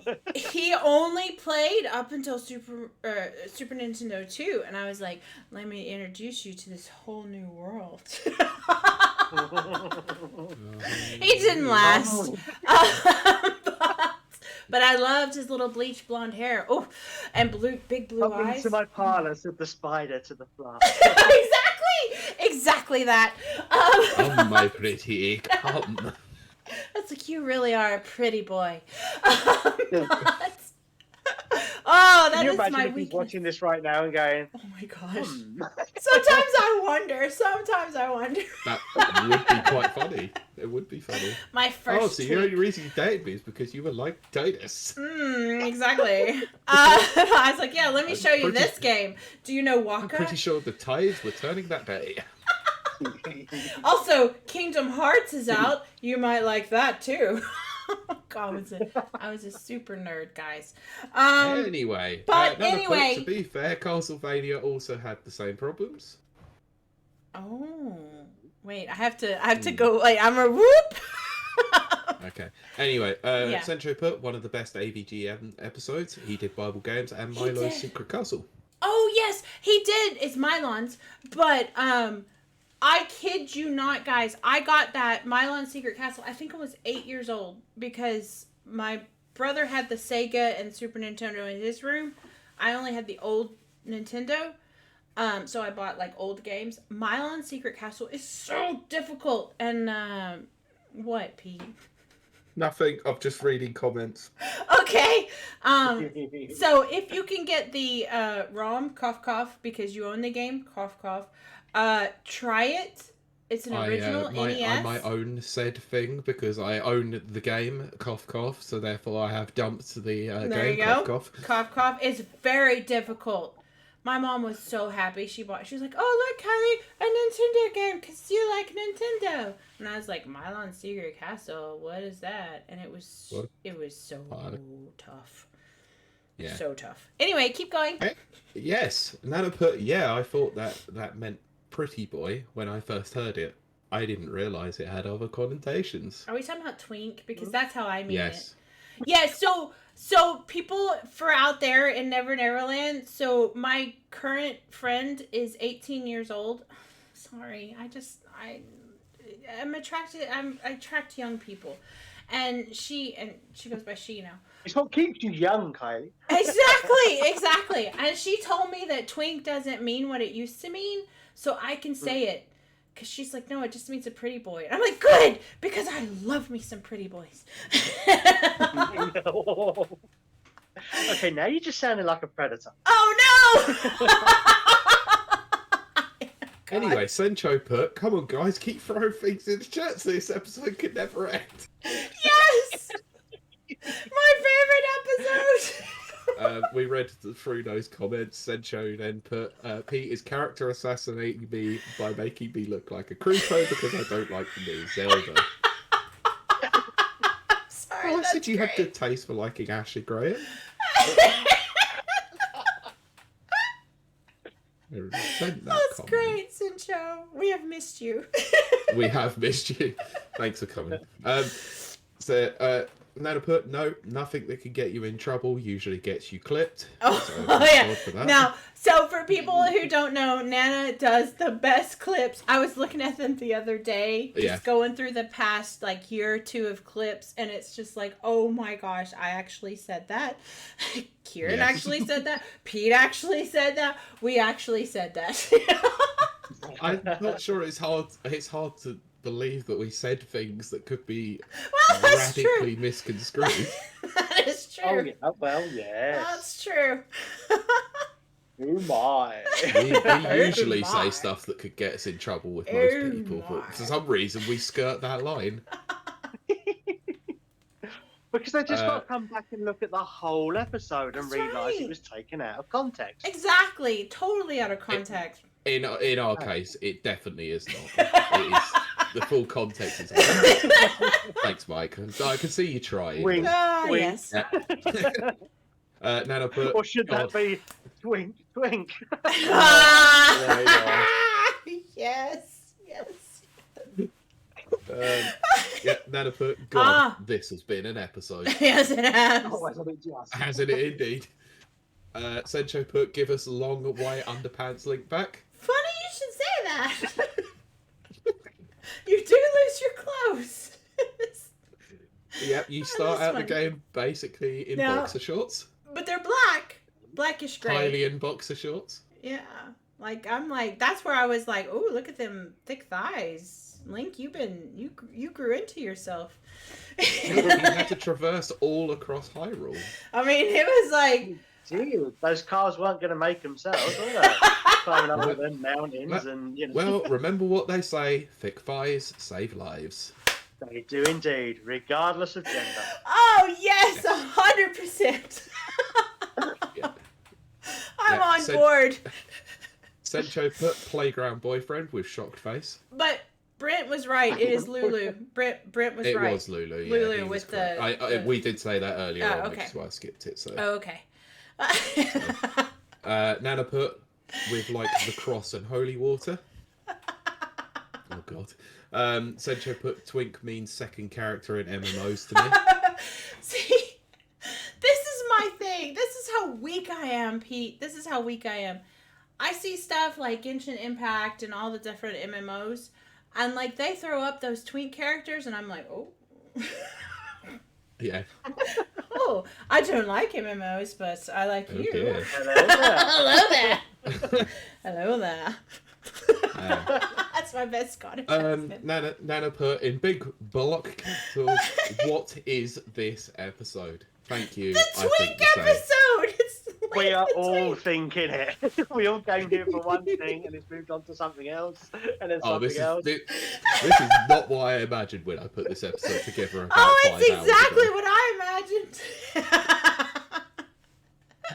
Sencho put Nana the unsung clip QA. Yes, he is our historical clipper. Everything. But he has got some beef in the chat from Chad Brent, who said no clips of my monologue. Oh, see now, Brent is still the best Chad monologuist. Monologuist, is that a word? Yes. He has made some of the most passionate speeches. I haven't had wine at all. Speeches from day one. Brent has a very special talent for oratory arguments. So yes, those are very good. Oh yeah, look, Brent says orator. Yes, exactly. Yeah, I was getting to that anyway. So yeah. Okay. Essential put, I think the episode. Oh my god. The episode should be called "Link the Twink, My Playground Boyfriend." So it is written, so shall we. I am for that. Wait, what was that? Link the Twink and my playground boyfriend. Yes, my playground boyfriend. Try saying that 10 times. Link the Twink and the playground boyfriend. Right. So it is written, so it shall be done. It is in our chat, so it is done. That shall be the 11th commandment. I'm for it. And God said, let Link Twink. I now anoint this episode. Yes! Episode 160. Link the Twink and the playground boyfriend. Please rise. Oh my god, it's the greatest ever. Oh, yes, the greatest ever. Give me a blonde hair, we've all gone stir crazy little now, twink, and I will be happy forever. Finally cracked it, haven't we?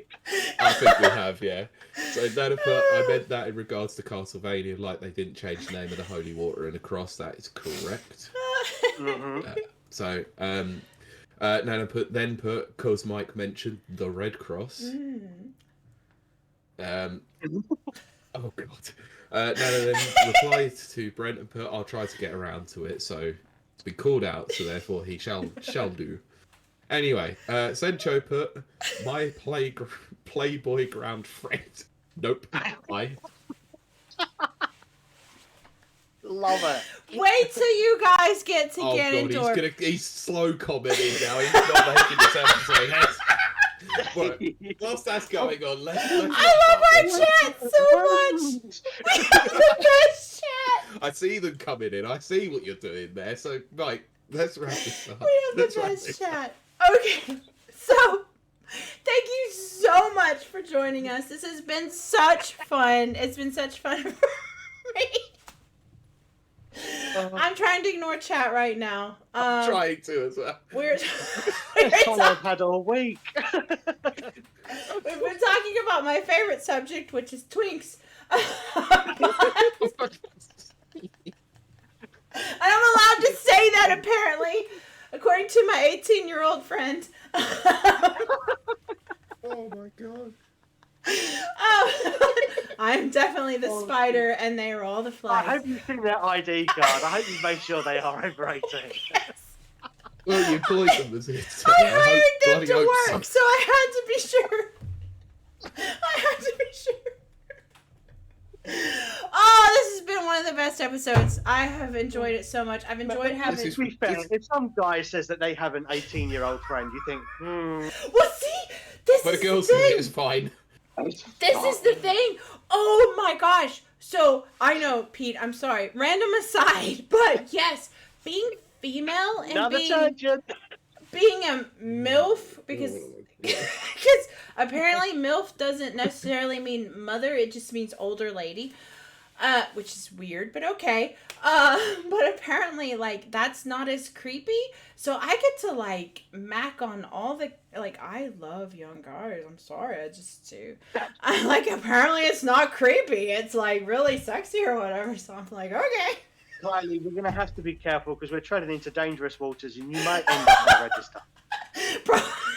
I think we've gone full blown out into the ocean and thrown yourself off into those waters. Oh my gosh, I love it so much. It's so good. You are currently at the bottom of the Mariana Trench and you're still digging. No, I can't get much lower. I'd say at this point, whatever she's saying, she's in open international waters. She's free to say it. But anyway. There's no coming back from this now. There's none. There's not. No. Right. I'm a cougar, I guess. Let's close this out and I'll read the last. Am I old enough to be a cougar yet? Sorry? Am I old enough to be a cougar? I think I am. You're over 30, yes. Okay, so I guess I'm a cougar now. I suppose that depends on how old they are. They have to be over 18. Because, for example, for a 30-year-old, you're probably not a cougar. But if they are 21, let's go with 21. Oh, 22, my favorite. Maybe, yes.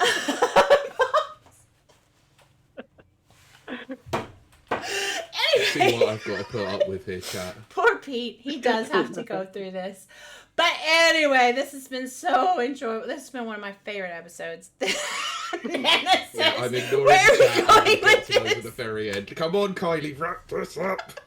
Got this, come on, we're so close. But look what Joe said. But yes, of course, I'm so close. I met my slender 18-year-old boyfriend on the playground. Now. Yes. I'm having such a good time. Yes, I'm having a ball. Don't stop me now. You want to have a good time? Give me a call. No, sorry. Yeah, you're right. Come on.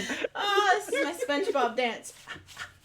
But anyway, oh, Nana says, Pete, just end. You can end it here if you want. No, I know. It's up to me. I'm the one that ends it.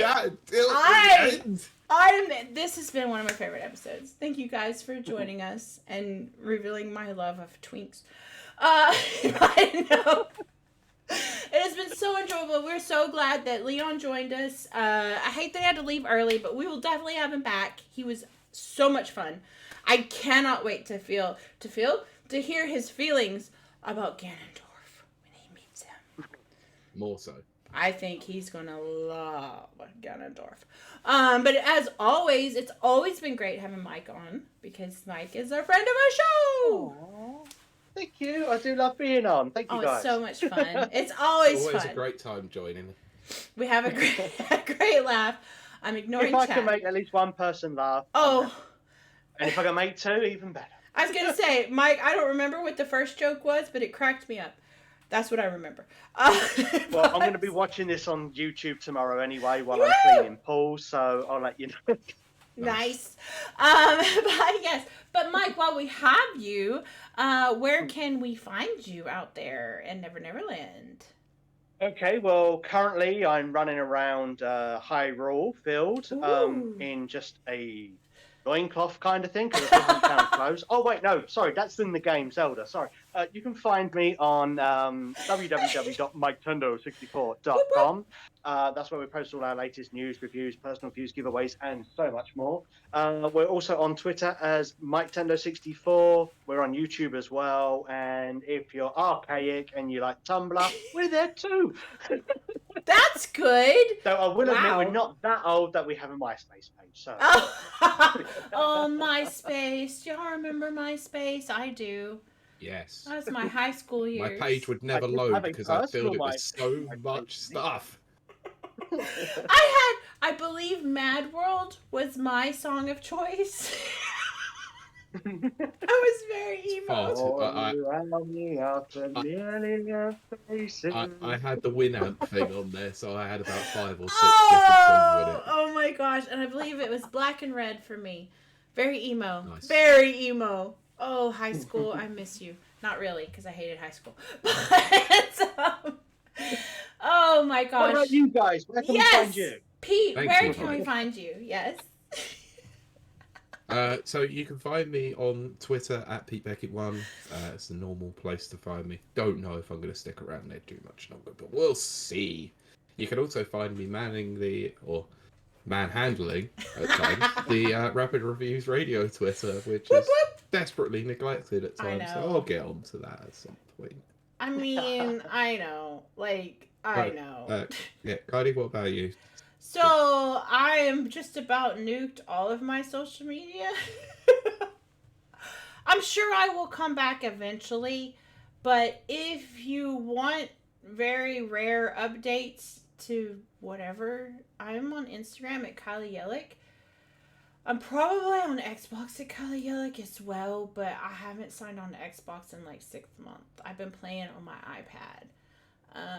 I've been playing mobile games like there is no tomorrow. There is something about mobile gaming that I'm just so into it. You can play FPSs on iPad. Like, it's really cool. Like, they probably, I think it's like 60 FPS now talking about it. Maybe that's why I like it. Yeah, and it's like right there in your face. And I have bad eyesight, so it's like, so I can't say that it's not a bad thing. Which, okay, so you kind of think, okay, Kiley, you play your iPad all the time. Why don't you play Switch? I don't know. I don't have an answer for that. Because barely any of the games run at 60 frames per second. That's why. That and probably just the type of games I like, which are FPSs, And I know you can play Call of Duty on Switch, I think, right? No. Oh. I thought There's they had no Call on Switch yet. Really? I thought they did have Call of Duty. Are you sure they don't have Call of Duty on Switch? Yes. Okay.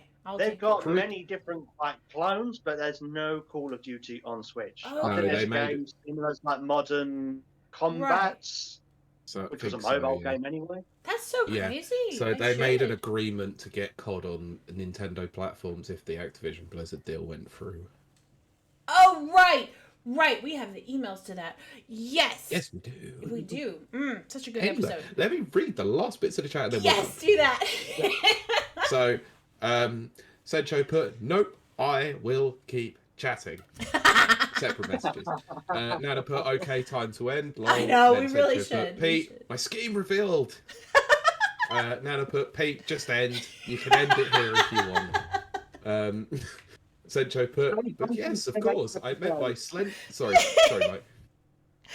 Said save something for the next episode. Yes, I know. Sencho put, but yes, of course, I met my slender 18-year-old boyfriend on the playground. Exactly.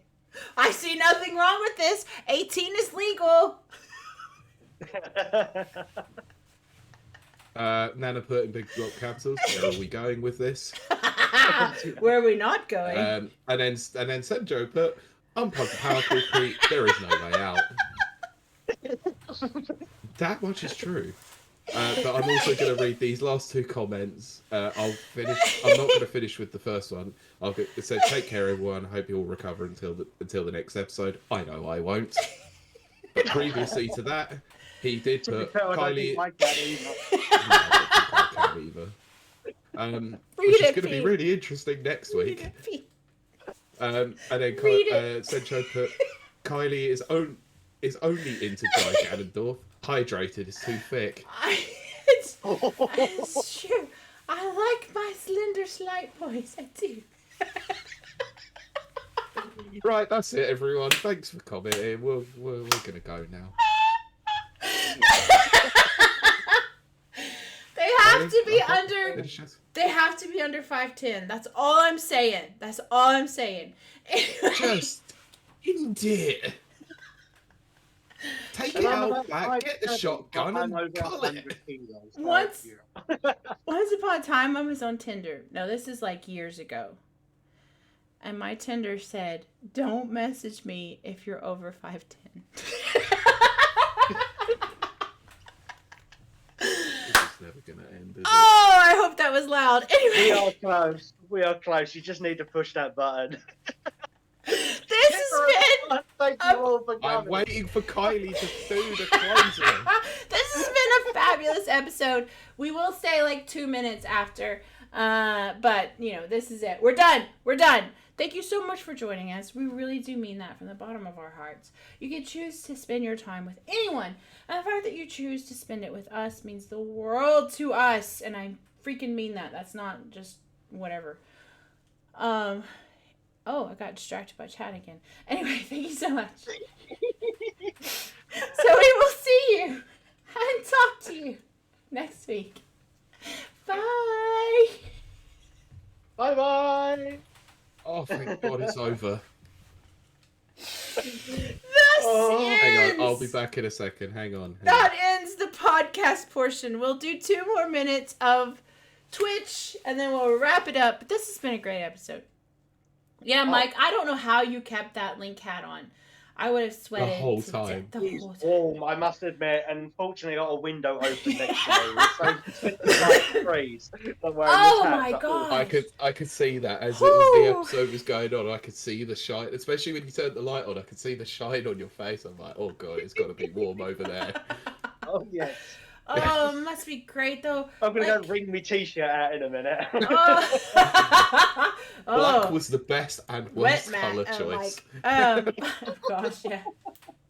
Hydrated. Shall I read the last last bits of these chats? They're the best. Oh my god. Then I put an on that bombshell. ... Sencho put Dry Ganondorf is my new online tag from now on. I mean, it could be worse. It could be a dry dwarf or a dry Ganon. Ganon, dry dwarf. Oh, so Ganon, good. dry dwarf. Oh gosh. Oh god. And then Nana put, how are we still going? Well, we're done now. I don't know. I don't know. Sencho put run. Another. Yeah. Nana put, what an episode. Brent put, finally over. Poor Brent. Chat with exactly the crown. The same way, man. Sencho put, I feel so bad for Pete. Kind of worth it. Yes, exactly. I mean, I'm not gonna lie, it probably was. Pete can appreciate. Pete can appreciate a dry Oh, Ganondorf and a Twink Link. He can. He appreciates those things. I can appreciate it, yes. He can. Just after 2.5 hours and still time needed to edit this podcast to get it out for tomorrow morning. Look, I'm lonely, Pete. Oh, look, I'm the only one who does work.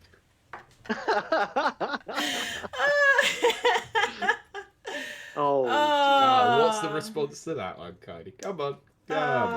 Yeah, Pete does a majority of the work. Majority?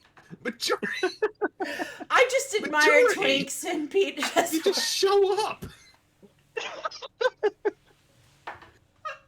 I'm kidding. Kylie does a lot of work in the background as well when she wants to. Yeah, when I want to. She helps make the episodes entertaining. There you go. Look, this otherwise is it's just going to be a couple of guys talking about video games, and no one wants to listen to that. Yeah, no one but that's the 5.4 million subscribers in YouTube. The edginess of the. That's true, but I consider Kylie to be like a rock star. Oh gosh! She's like I'm the talent. Yeah, that's. She's the talent. She turns up, does her job impeccably, might I add, and then Trash goes off the and trailer. gets drunk and passes out somewhere And trash the trailer. after show. After I trash the trailer. I mean, I'm pretty sure that studio has now been trashed about 20,000 times. You know, that's probably why the walls. Okay, look. Okay, y'all want to see something? Guys, do not judge me. This is a month, okay? This is not every day. This is a month. Judge me. Oh my god. Whoa. That's not a month. That was just the last week. That's a month. That's the last 2 days.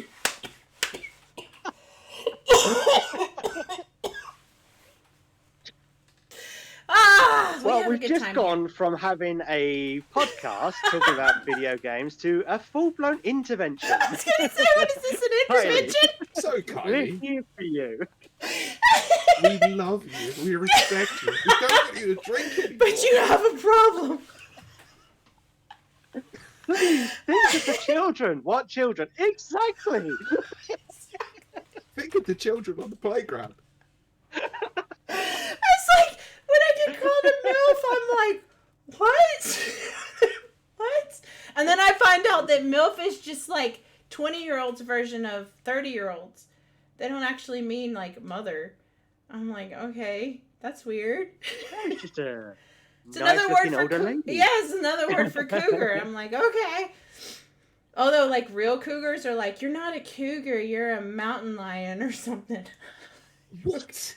Because cougars are the ones that wear the leopard print pants, aren't yeah, they? cougars are like, they're in their 40s and they're like, they've got the boob job, and they're like all. Oh yes. Like I will be a cougar. Let's not lie. So essentially, what you're saying is Courtney Cox? Yes, exactly. Cougar Town or whatever that show she was on. Yes, that.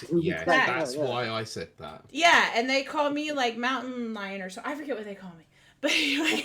No, I never watched the whole series, but I did catch the first episode, and that was an eye opener. I must admit. It was funny for a little bit, but then it got kind of lame because I couldn't relate. Like they're just a different, it's like a different way of life or whatever. But I did think the first couple of ones were funny.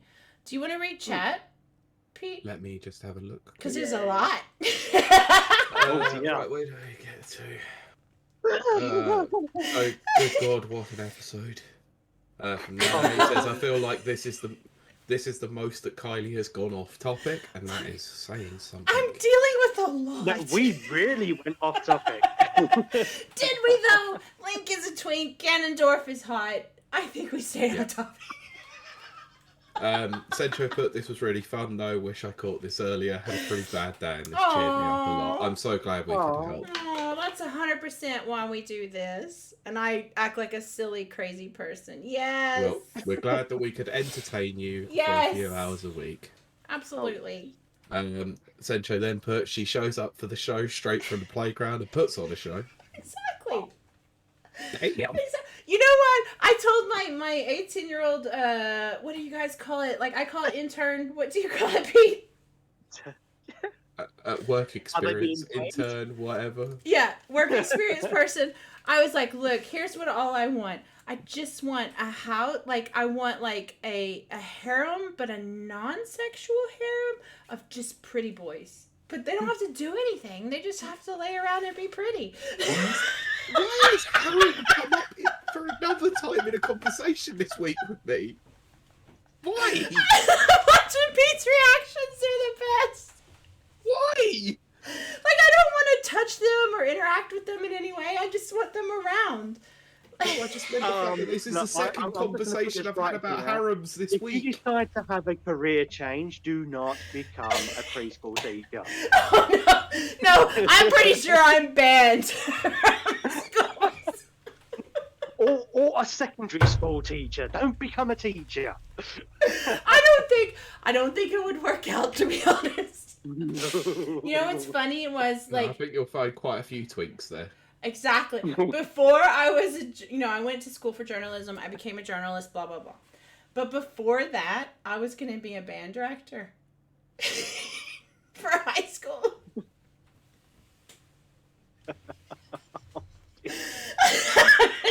She was going to find the next BTS. Exactly. Oh, dear. Oh, keep going, Pete. Read the chat. Yeah, I was just doing something quickly. Please do.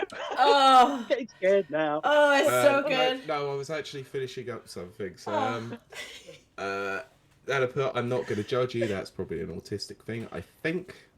What, like in Twinks? No, I think it was. I think it was the bottles. Honestly, I think it was the bottles. Centro put, we got to start filth as a movement. Yes! To bring to it. Although I don't. FILF.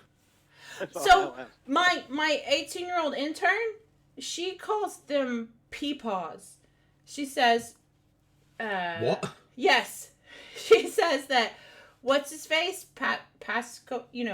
What's his name? Pedro from Pascal. Pedro. He's a peepaw. Pedro Pascal. Yes, he's a peepaw. House is a peepaw. Hannibal is a peepaw. And she's like, I love peepaws. And I'm like, good, because I love twinks. So, so it balances. She absolutely adores peepaws. That's apparently a thing in that generation. Okay, now I am out of it. So for any of us that don't know what a peepaw is, explain to me. Peepaw is apparently the first time I'm hearing this reference. Anyone over 40, I guess, because I think Pedro is like 45 or something. Okay.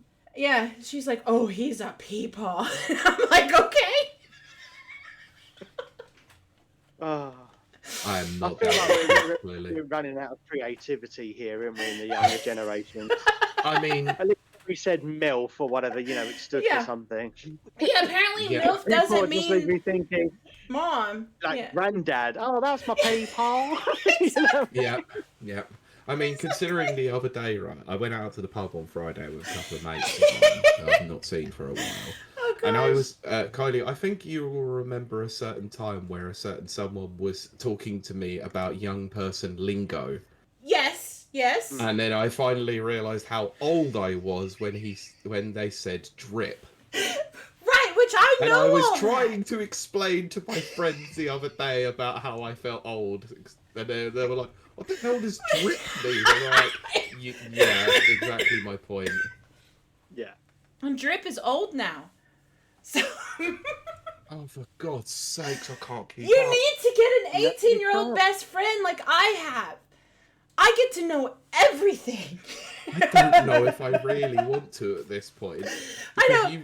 You've gone from absurd to Twinks, playground boyfriends, and all that. All for the sake of having...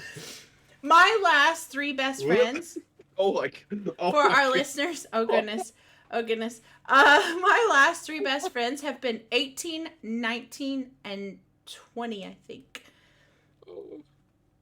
Okay. Yeah, I think that says something about me more than them. Okay, oh my gosh. Pete, do you want to read all of this? I do. This is the greatest episode. I love how the chat says they want this to end, and then they keep chatting. Keep going. I love it. Out in the fire. Then I put, what is happening? Oh, I know what this one is. Peepar is like old people. What do I say? Your Peepar and your mama, yeah. Apparently, 18-year-old girls really like peepaws, and I don't know. Whereas about 10 years ago, you would just say he's a DILF. Right. Exactly, There you go. That's it. See, I know them as DILFs. No, they're called peepaws now. And they love them. And it's like, Pete, you said about drips. Before, a drip for us, in our lingo, would be someone who's a bit, Right, dull. A flake, yeah. Yeah, exactly. Oh, that's such a drip, you know what I mean? Yeah. Exactly. They're just bringing down the energy in the group. Exactly. The vibe. Exactly. But no, it means something else. And I don't know if it's drip because, it's making you sweat or something. I don't know. It's the I drip. have no clue anymore. It's the drip. 5 years old. I'm on the bloody, I'll be collecting my pension soon, according to these Gen Z. Oh, pretty much, oh gosh. No, it'll be even longer now. Anyway, let keep going. Let me read these. Sancho put, it sounds like a grandfather. Yeah. Yes. Right. Sancho then put, never lose sight of that pretty boy playground dream. Oh, the ultimate dream. I don't need anything but that. Oh, God. This is the one that just made me die of laughter. Get dripped on, Pete. Don't fight it. Yeah. You both Pete. had the same reaction. Pete, what a trip. Nana's put, I got you, and has clipped. We've got a new clip of a different kind of harem. Oh, no! A non-sexual Brilliant, harem. thanks. Thank you, Nana. Appreciate it. God. Nana then just put, do you just have a magnet that attracts young people, Kylie? Apparently! Like 18? Why am I best friends with an 18-year-old? That doesn't seem right. Because of that motherly nurturing vibe you give off. Yes, that's what I have. A motherly vibe. I guess Mama Kylie does come home to roost after all. Yummy mummy. Oh my God. Moving back onto Lady Dimitrescu again. Exactly. We are. Comments, Pete. Anyway, Sancho, the thing is, whenever this ends, it's going to be like that thing where we all had to start eating each other to survive after crashing onto an island, and nobody can talk about it ever again afterwards. Yes. I think I've got Stockholm syndrome from this. Look, syndrome. Pete, if you die of natural causes, I'm eating you. I won't kill you. Like, I would never kill you. But if we were trapped on an island and you died of natural causes and I didn't have food, I would eat you. I'm glad you clarified that. Yeah. Could have been misconstrued quite badly.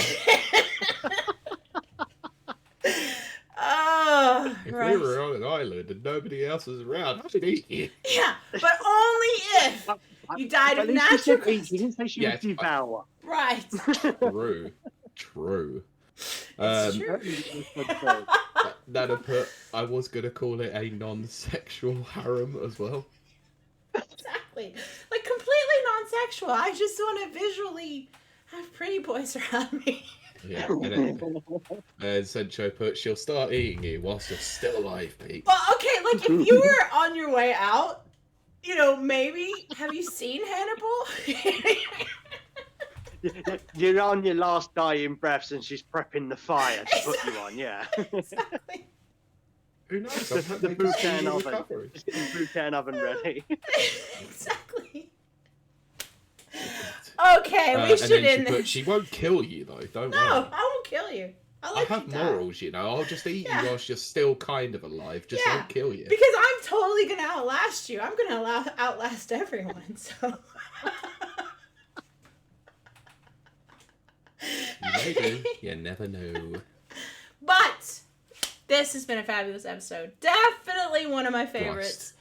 But it is late. It is way past our bedtime. Way past Mike's bedtime, I'm sure. It is. Oh, yes. gosh, yeah. I've got to be up early in the morning, but that's okay. Oh, gosh. Fine. Okay. But it's a good episode. Again... Oh, yes. I hope we have Leon back because that was very fun. I think he would have enjoyed this part very much. I think he probably would. Yes. We could talk more about Ganondorf. But anyway, we thank you so much for joining us. We thank our chat so much. You guys have been amazing. Honestly, thank you. Thank you, guys. So Sencho closed this out by saying, I'm scared to go to sleep now, the things I might see. Oh, gosh. Okay. That's the last comment. I'm not reading weird. Embrace the weird. Exactly. Weird is good. Embrace Weird is good. Chaos. Oh, yes. Somebody thought they were coming on to listen to people talk about video games, so they ended up with a Rick and Morty episode. There you go. Oh, I love Rick and Morty. Well, the first 3 seasons. Okay. We are winding this down. Third season's not terrible. Okay, Pickle Rick is stupid. I'm sorry. I know that's offensive to people. I hate Pickle Rick. It just makes me angry. Irrationally angry. He's a pickle! Okay.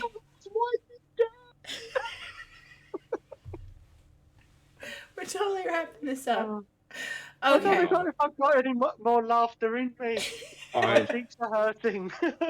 I'm done. Okay. I've got nothing left in me. Yes, we are done. I have to go to the bathroom. I had like 2 bottles of wine, I think. I'm not sure. Maybe 1. 1.5. Anyway, but we thank Mike so much for joining us. It has been a pleasure in the most literal sense. Thank you very much for having me on again. I have to stop reading chat. Of me, just let me know and say, Mike, piss off. No, we would never do that ever. Oh, never. Never say never. Never. But anyway, we're gonna wrap it up now. Thank you so much, chat. Okay. Then. You guys have been amazing. Thank you very much, guys. Thank you. Thank you, Mike. Thank you very much, chat. It's been what an episode. An experience. What an experience. A true ride. Oh, that was good. You should be the Zelda in the next game. You keep working on that English accent. I need to work on it just a bit. Me, Link. It's almost there. Thank you, Link. Wake up, Link. Wake up, Link. But she does it way up here. Wake up, Link. I'm like, what? Okay. But anyway, this has been great. It's been so much fun. We will see you guys and talk to you. Wake up, Twink. Yes. Oh my god. Talk to you next week. What now?